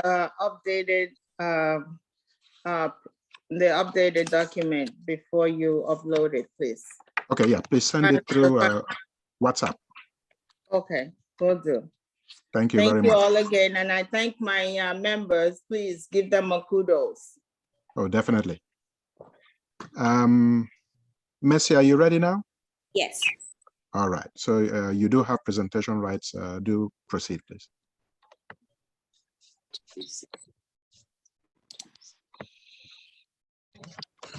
We see about half of your screen. Okay, cool.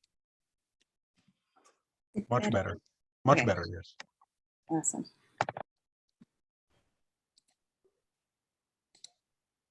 Hello, everyone. Thank you, Mr. President. Thank you for giving me the opportunity to present today.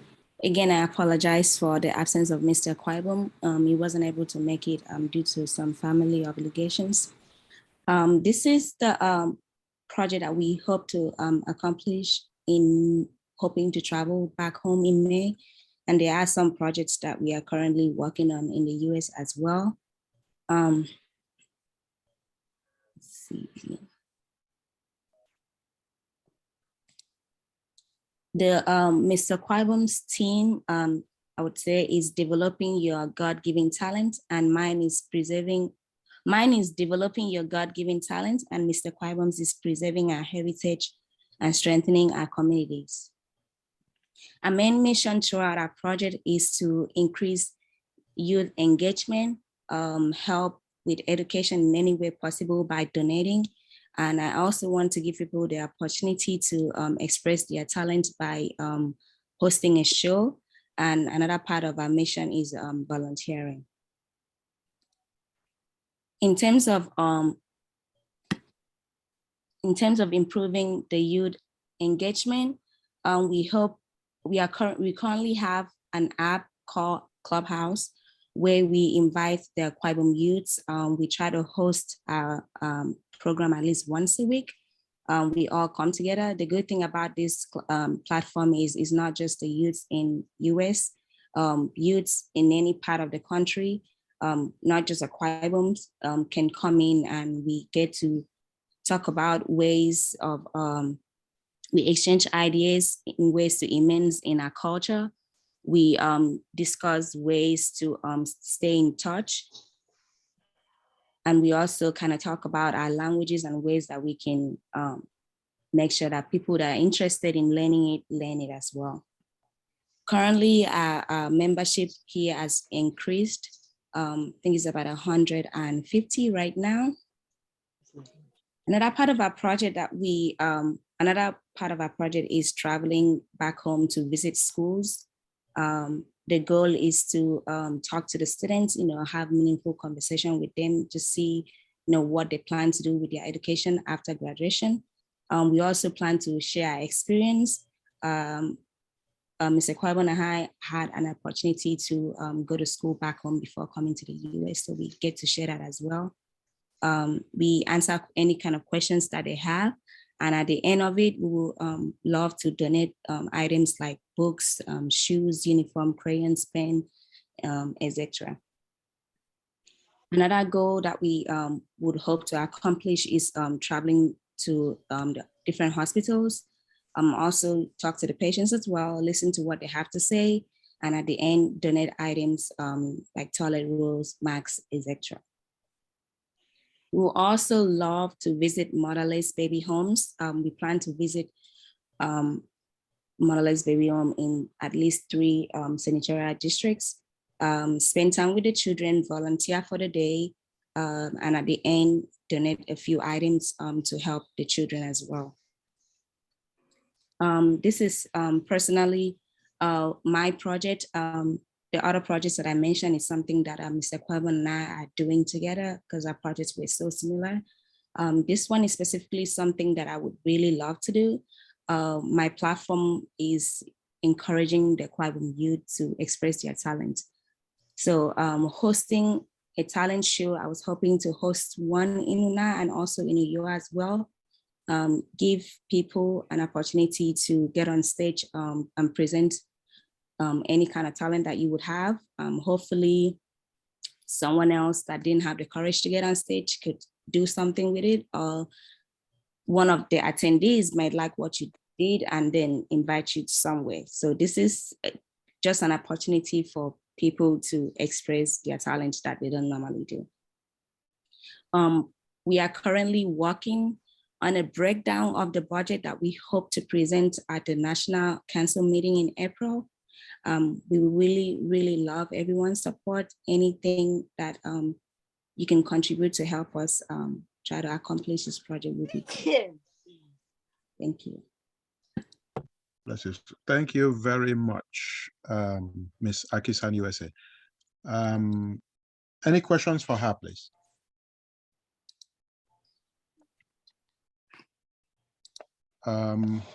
If not, okay. This document will also be on the website within 24 hours of this presentation. Ms. AKISAN, if you don't mind telling us how much between you and Mr. AKISAN, how much are your projects going to run?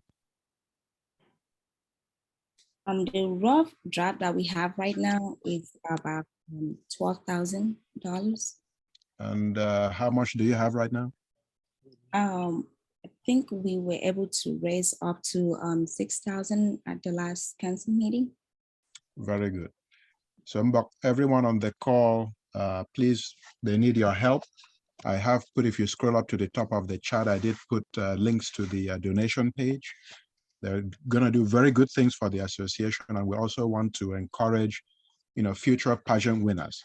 And also, if you've been following what is happening back at home, a lot of people tend to ask, what do we do for, as an association, not individuals, for people back at home? So this is one of the ways that we're going to be able to sensitize the public there with respect to what we're doing. So support them, support Mr. AKISAN, support Ms. AKISAN. Again, the link to the donation page for both of them is on the, it's in the chat room.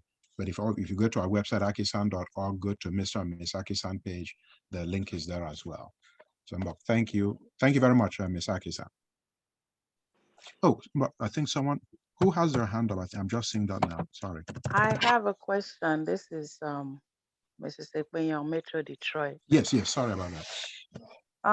Mr. Quaibum, thank you very much for that presentation. I'm very happy to see what you guys are doing or plan on doing. My question is, why only do a talent show in Ona and Uyo? Have you guys thought of expanding it to other local governments in Akwa Ibom State so that at least, because I'm pretty sure there's some people in other local government that would probably not be able to make it to Ona or Uyo. Thank you Have so you much. guys thought of expanding it to, other local government? If you need help, I'm available. Thank you so much. We have thought about that. The reason why we thought about mostly doing it in Uyo was Uyo would give everyone an opportunity to, it's kind of like in the middle of the state for everyone to come in. But if we have the resources, we would definitely love to do it in a lot more local government than just Tuna and Uyo.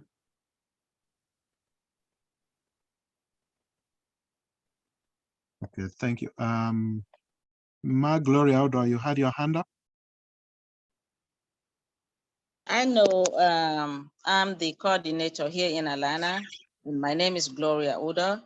I know I wasn't able to speak at the council meeting, but I believe if they can give me, it's not going to take up to 3 minutes to say something here. Is that okay? Yes, please. Okay, I did talk to the coordinator, Mr. Akwa USA, Ms. Ikaidi. I believe she should be able to request, if that is okay, for all the chapters to give her somebody that coordinates from the facility or from the each chapter. It doesn't mean that if Miss Esther Otu, the mom has to take her to Akwa Ibom because she's Miss Akwa Ibom. Everybody, each chapter that if anybody have her or his daughter or son to represent in each chapter, they have to be the one to take the winner to Miss Akwa to Nigeria. Each chapter should have a coordinator. There was a time that we had that. I have been a coordinator on this chapter since 1995, which is overdue. So that we know what we're doing. For Ms. Akwa Ibom, sometimes they have to have somebody to report to at the chapter. It shouldn't be their parent. So at this point, please, if you guys can help her put together somebody that has to be, each chapter nominate somebody to be the coordinator of that chapter, that will be fine, because for Mr. and Ms. Akwa Ibom, it was for me to go out to seek for who those kids that would like to compete for that position. And we have a lot of kids here in Atlanta that would love to be the schooling out of state. They were the last two. So if other chapters can do that, that will be fine. It shouldn't be each parent taking their own kids to compete at the national level. Each chapter should be able to choose their coordinator. That is my request. And again, with this, that we will do better. Mr. and Mr. Kwaibumayalata, they're not my kids, but I'm the coordinator here, like I said, since 1995. So they compete in our chapter first. We see what we're having, we critique, and then we take it to national. If they win at national, then they take it over from there. But we have to keep in touch. We have to know what is going on. So that is my request that I can request right now on this roadshow, if that can happen to help Ms. Ikaidi out. Thank you. You have another hand up, Mr. President. Any question for me, please? Oh, I'm sorry, I was speaking on mute. Yeah, about my glory out of yes, makeup sable, and I will work with you and the Mr. and Miss AKISAN to get that done. With the coordinator, this is for the request for the national. Yeah, I say no. Yeah, chapters because I can remember during the tenure of Ibom. Ibom always called the coordinators from different states meeting before the queens they join. Each chapter, any other queens and more join. Mr. and Mrs. Kwai may join the meeting. If that can go back to happening again. Yeah, after this call, I'm going to get with you and Mr. and Ms. AKISAN to discuss that. Dr. Roberts, you have a question? No, I just, Sister Gloria, thank you for that that update, and Mr. Kwaibom, thank you for your presentation. My sister Gloria, I think that falls under the duties of the beauty pageant coordinator, because the beauty pageant coordinator needs to reach out to each of the chapters and then get them coordinated. I remember when far back when we used to do that. When you are the beauty pageant coordinator, you reach out and recruit and try to see who is going to be working, and then work with each of the chapters. As you're speaking now, I don't remember anybody reaching out. I'm not sure, but I think this is something that we need to revisit to try to pull back that group together, because it used to be a much more functional and much more coordinated. So that's what I wanted to say. Thank you. Thank you. Thank you very much, Dr. Roberts. So like I said, yeah, I'll get with Magloria with you, and then we're going to talk about how to get everyone else involved, like you said. So thank you very much. And thanks to Ms. AKISAN as well. All right, Miss, I'm sorry. Last but not least, Budget and Finance Committee. Madam Itawan, are you there? Yes, I'm here. All right, please, over to you. Okay, good morning and good afternoon, everyone. Good afternoon. Good afternoon. The Budget and Finance Committee, I will share. Dr. Kiko, can you share, please? Otherwise, let me try and see if I can share my screen. Okay, I think I have it.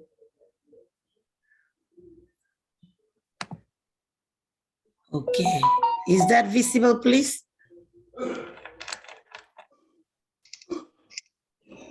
No. It's not up yet. Okay, we can see it now. It's up now. It's up now. Okay. Okay. Good morning and good afternoon, everyone. And it is a pleasure for me to share what we have done so far. On the AKISAN Budget and Finance Committee, we talk about money, financial affairs, transaction of money matters within AKISAN. Slide number 2, we have members of this committee.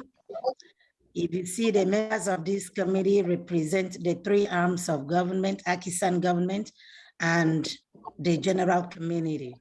Now, I want to say this, in November, we had a member of the at-large committee who resigned. And so we went to work, and through a democratic process, we elected a dynamic young man who is now a large member of this committee from Research Triangle. His name is Anthony Iang, and is also diverse and knowledgeable with QuickBooks, and so he's a good resource person to this committee. We also have another resource person who is like a special guest, Dr. Huete. He is a good resource. We call on him all the time. He's been a member of this committee in the past, but he's also a good resource. So he joins us every now and then. But constitutionally, we have 10 members on this committee. The third slide, we were charged with a 5-point mandate from the national president, and that's the term of reference. The first on the list was that we should review AKISAN USA's accounting policies and internal financial controls. We did that and completed that. Number 2, we were to work with the AKISAN USA auditors and review the auditor's report. That is still in progress. 3, we were also mandated to review and recommend accounting software for AKISAN USA. We did that. QuickBooks was approved and is actually implemented. In a little while, we'll have the National Treasurer, Lizzie Ekpenyong, who will discuss, present and demonstrate on that. Number 4, we were also asked to assess risk that may have financial impact on the organization.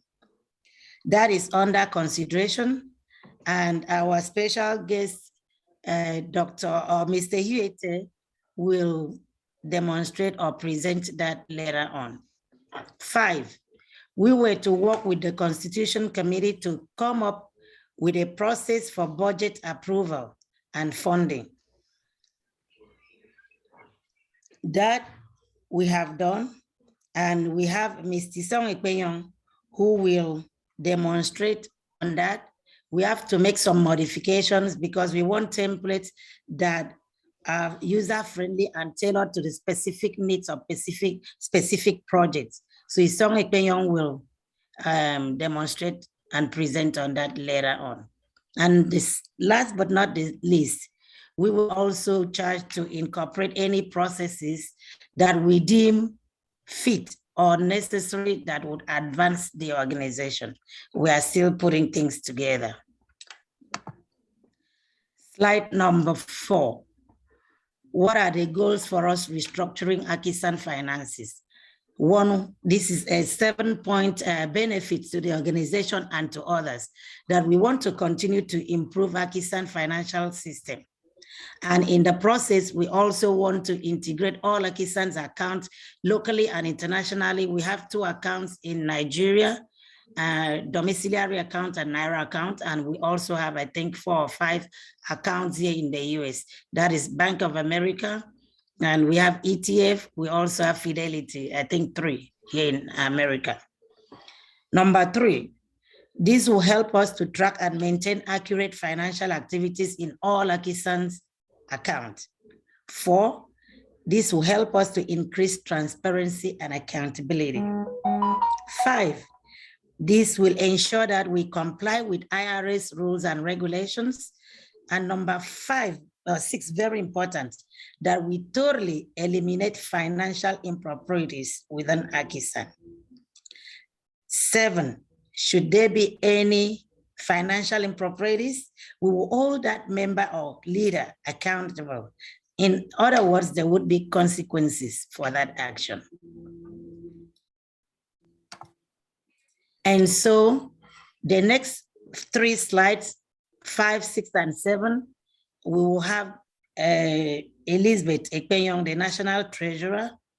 She will demonstrate and present this. And then slide number 8, we'll go to Tisong Ekpenyong, who will talk about the templates, the different templates that we have. And then last but not the least would be the 9th slide, and that is risk, AKISAN risk as identified, and risk mitigation and update that will be taken by Mr. Hugh Ete. And so at this point, I will yield the floor to the National Treasurer, Elizabeth Ekpeyon. Right. Thank you very much, Madam Itawan.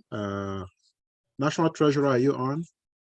Yeah, Madam Chair, the National Treasurer was not able to be on. I did sync up with her. So on the updates, really what she wanted to share with AKISAN is that, you know, the implementation of QuickBooks continue to go as planned. She's provided all the accounts, information, artifacts to the accountant who's continuing to integrate May all I the... interrupt you, Honorable Speaker? Go ahead, Madam. Diana Afia, point of information. Diana Afia from LA. Most of us know your voice, but there are some people here who may not know your voice. Would you please introduce yourself? Thank you. All right. Thank you, Madam Deputy Speaker. So, Engineer Dr. Mbong Kiko, I'm the chapter president for AKISAN San Diego, but I'm also the speaker of the Council of Chapter Presidents. So, apologize for that. I'm also a member of the Finance and Budget Committee. And so just giving an update on behalf of our treasurer who couldn't make it today. So as I was saying earlier, the update, she's integrating all the accounts and sending that to our accountant to continue to implement QuickBooks. For those who know, QuickBooks was a significant and great transformation in AKISAN, really moving us away from managing our finances with paper and napkins and having files in 100 different places, really consolidating that and helping us digitize that activity. So they're working through categorization of transactions, really putting the different AKISAN transaction into different buckets. The ETF accounts, third bullet, the escrow account, fidelity account, the Naira accounts in Nigeria is all being processed to roll that into the QuickBooks system. The fourth bullet, there is only 3 access to the QuickBooks application. And some of the discussions is to have the 3 arms of AKISAN leadership have access. So Madam Lizzie Ekpeyon will have it from the escrow perspective. And then there'll be a member of the Board of Trustees will have access. And then a representative from the Council of Chapter President will have access, since there is a limitation on the application for just 3 access. So I think high level, everything is going well, everything's getting implemented.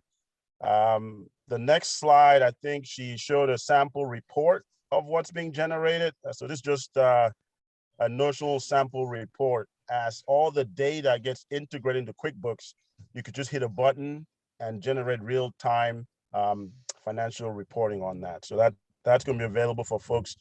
Since Madam Liz is not with us, I would say when the files are shared, please review those.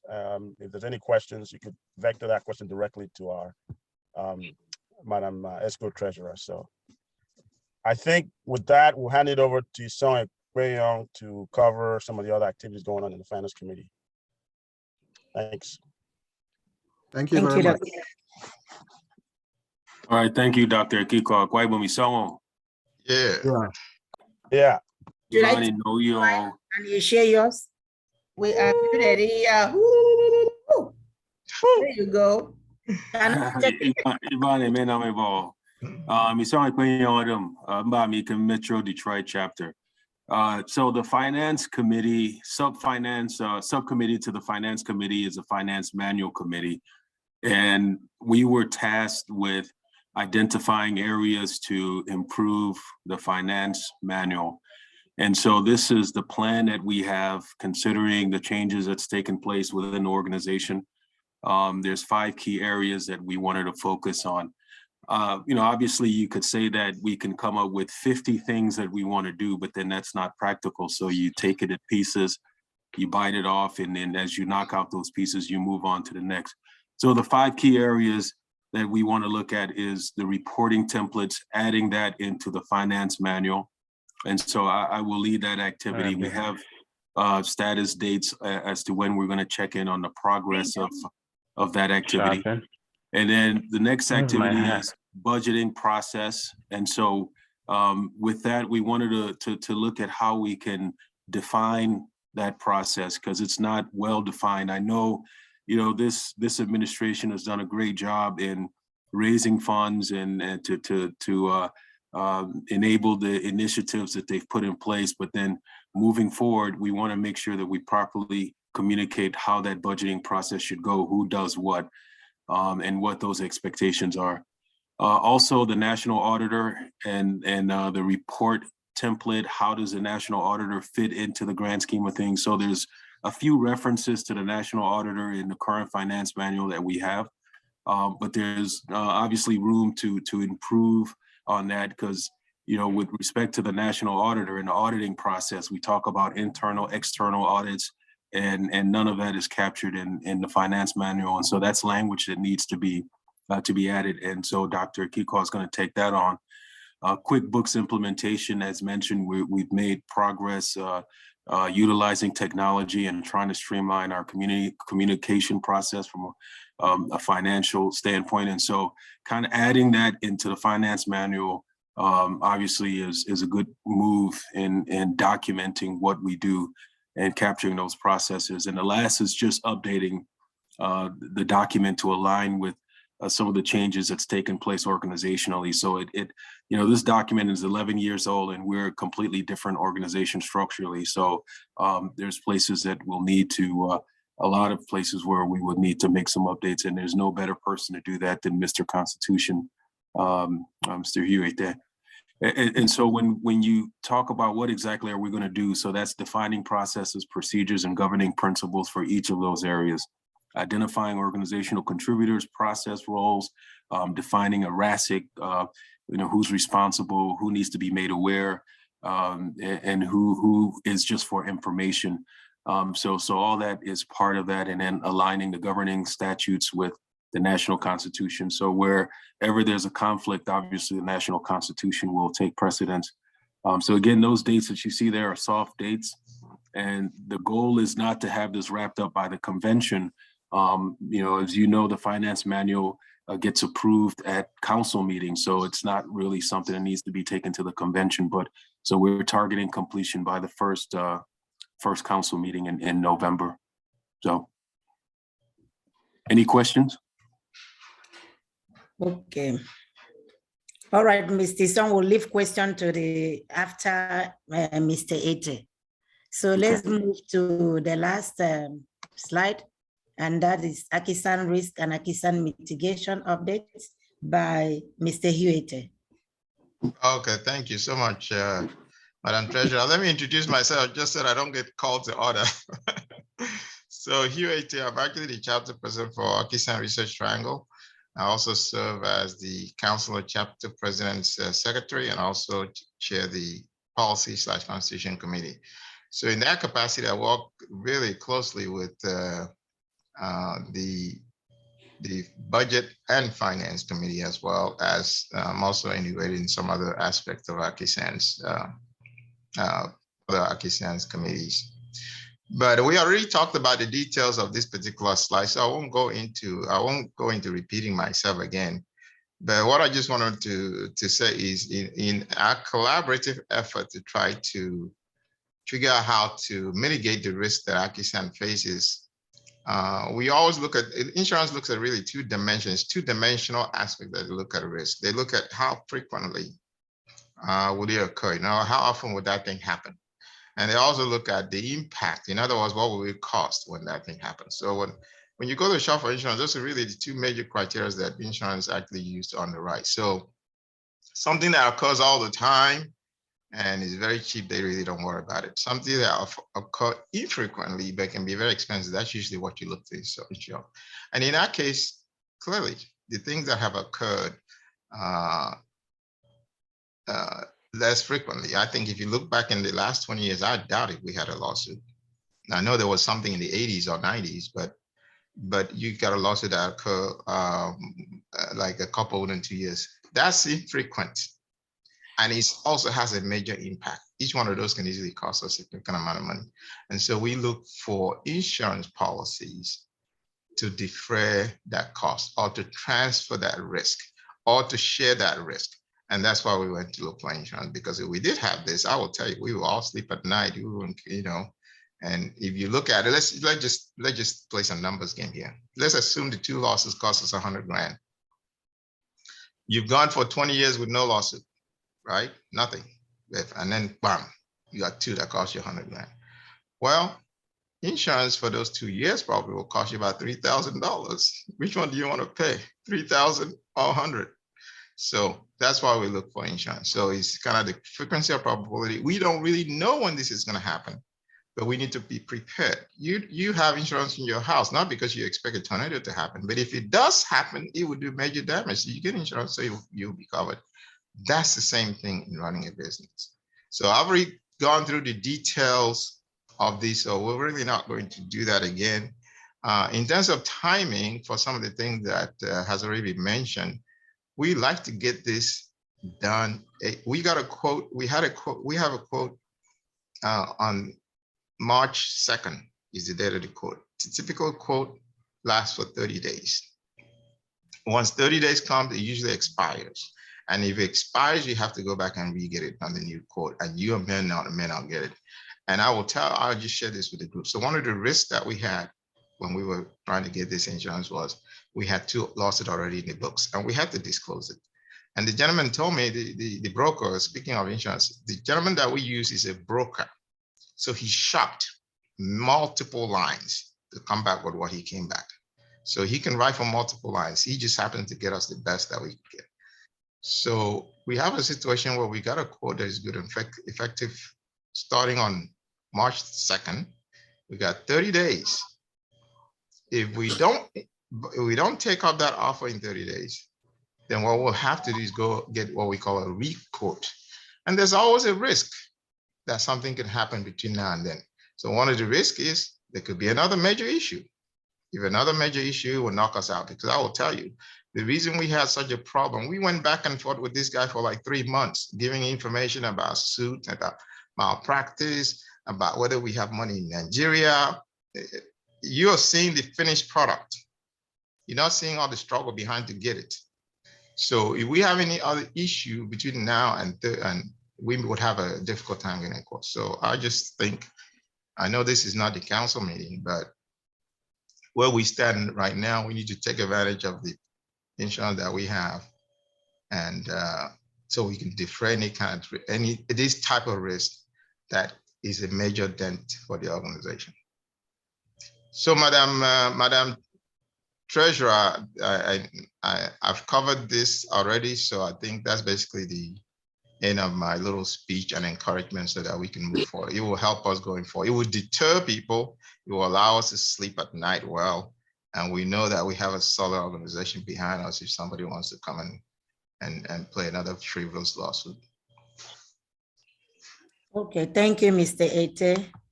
Now, questions. Any questions, please? If no question, then I'll turn over to National President. Israel.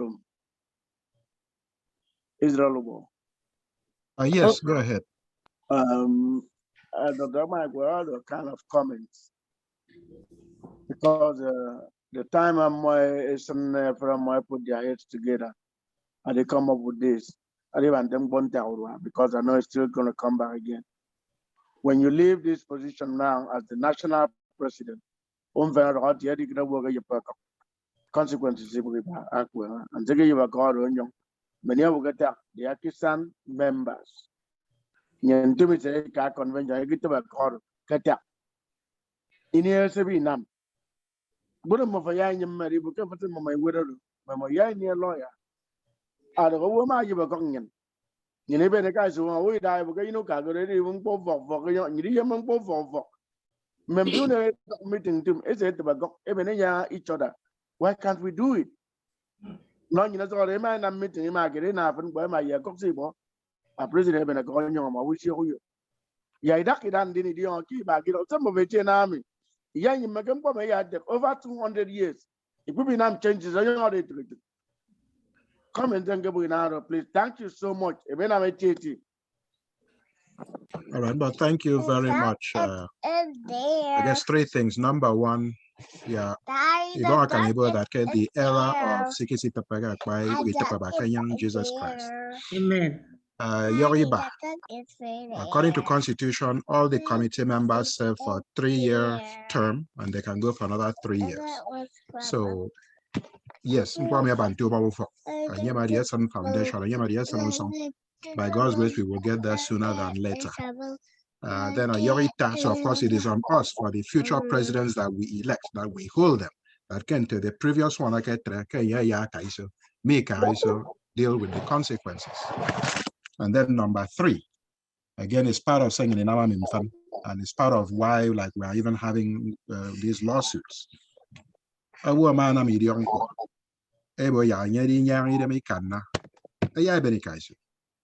I think, unfortunately, there is one in defense of that right now.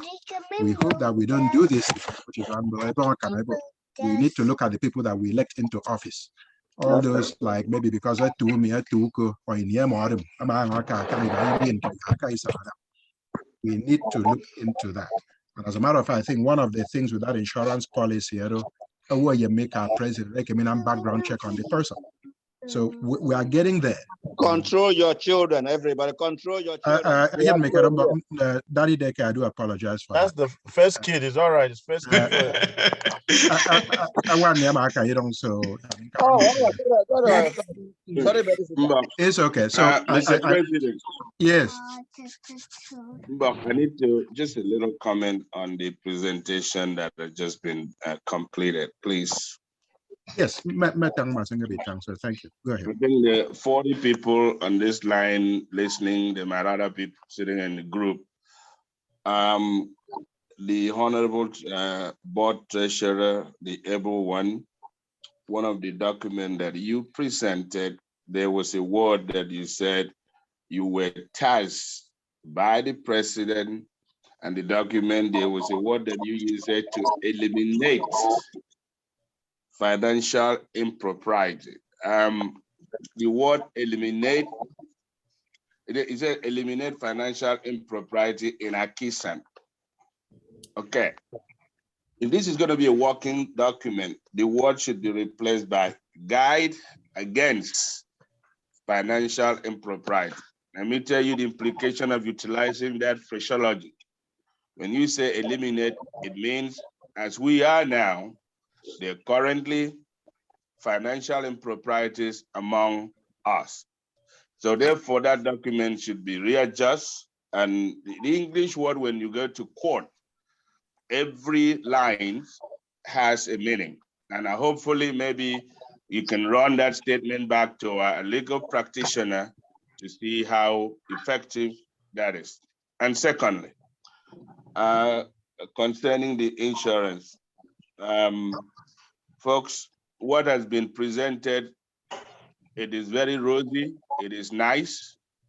I've done this for 29 years, but what I want to everybody not to, what to understand concerning liability insurance, the word liability means the organization is what? Liable. That will not, in essence, take away the frivolous and nonsense lawsuit that people run to do. Liability until it is proven that the association is liable for a certain things, that is when that insurance comes up, okay? So as we're talking, it's not like, it cures everything. Anybody can sue, then insurance is there. No, insurance doesn't work like that. So we have to be very, the best thing that this administration have done is to come up with this process of getting insurance is the best thing to do, but also everybody understand today that buying that insurance, just don't think that it's going to cover everything. Go ahead. I have the fine print here with me concerning liability insurance. I want everybody to understand that going forward. And I'm going to end by saying last night, there was a very serious storm in Cobb County, DeKalb County, Fulton County, Gwinnett County. For some of our brothers living in those counties, I hope you guys are safe. On that note, ladies and gentlemen, this is Women Quest. Mr. President, let me respond to a comment, please. Okay, about a couple of minutes. Okay, we've gone over the 2-hour mark. Yeah, I won't take too long. So every insurance has what we call coverage act at exclusions. There's nothing different about this one. There's the policy document has specifics as to what they will exclude, they will cover. So far as we have seen in this particular policy, we provided them complete detail court documents about the current cases. It all appears that we would have been covered, including the defense cost. So in terms of what we're looking for, this meets the requirement that we set out to find for the organization. All right, thank you very much. And of course, this document will be presented officially at the council meeting April 23rd and debated extensively before, of course, a vote will be called for either approval or to go back and retool. So, Madam Itawan, is that it for the... I didn't have my hand up. Oh, okay, I'm sorry, I didn't see it. I have something to say, please. Okay, yeah, Engineer Kikoka, then I'll wrap up, Madam Itawan. Okay, thank you. All right, fair enough. Yeah, I wanted to address two things real quickly as a member of the Finance and Budget Committee, Israel, Ubo, and Akwa. The word eliminate, I agree, maybe it's too strong, maybe something around safeguarding against, but the fraud and improprieties has been an issue for decades. And so the committee is looking at a lot of things to make sure that we could safeguard against financial improprieties. One example, we discussed the scholarship program. How do we pay directly from AKISAN to the school for students? That was one example of safeguarding. Also, receipts. Had issues with a simple itemized receipt would eliminate a lot of issues, and we can't produce it as an association. So I agree. We gotta do things ourselves, change a lot of practices to help safeguard against financial improprieties. So with that, back to a very able, honorable Madam Finance and Budget Committee Chair, Madam Itawan James. Go ahead. I think there's a request to stop sharing. Who was the one sharing? Was it me? No, I will do Madam that. Chair. Okay. Okay, thank you, Dr. Madam, sorry, Mark Christie or other program. Okay. Yes, sorry about that. Yeah. Yeah. But I'm not I'm in Christian from Atlanta chapter. I'm in Dr. AKISAN Roadshow. I'm sorry, I locked in late, but from what I've seen, they come a national president and all the presidents from other chapters and all the escorts and the subgroups. See the AKISAN, Charo, Minka, 70s. Didn't make it that care, may was it younger than age me. A man had a for me. A guy so near fun. Yema di come to send to Penam. But Kate ready now. Put on a mere root to murder, week by end of a cock. A day guy so in Nam can carry my, for near a norm, no quite, but Mr. Society, Yaba said young year. Amen. Thank you. Thank you. Madam Itawan? Yes, Bob, thank you. I'll wrap up, but before then, thank you, Dr. Kiko, for that response to Mr. Uwemekwan's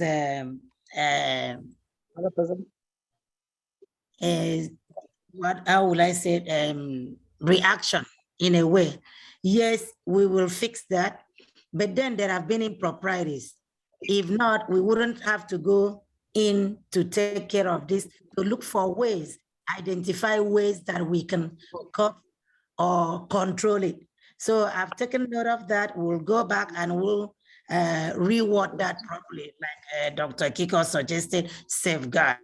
And we hope with all the effort that we've put in that we will rebrand AKISAN, that our donors and members would find in AKISAN a reliable and dependable organization that is accountable for all the monies that they receive. And thank you, Mr. President, for giving us the opportunity to share what we've done so far and what we are planning to accomplish in the few months. Thank you for all the members who have given us a listening ear. God bless. Remember, thank you very much. Before we end today, on a lighter note, Madam Itaw and I won't get the available.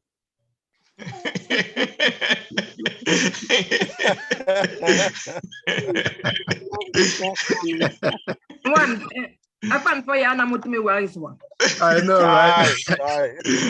All right. No, private chat me, or that's my younger version.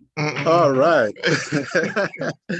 So on a back to a serious note, I want to thank everybody for joining in today. I think the purpose, and it's been reinforced every time we have these things, has been achieved, which is that what is going on in the organization. I know many people are here, but okay, we don't hear what is happening at the national level. So this is one of the opportunities.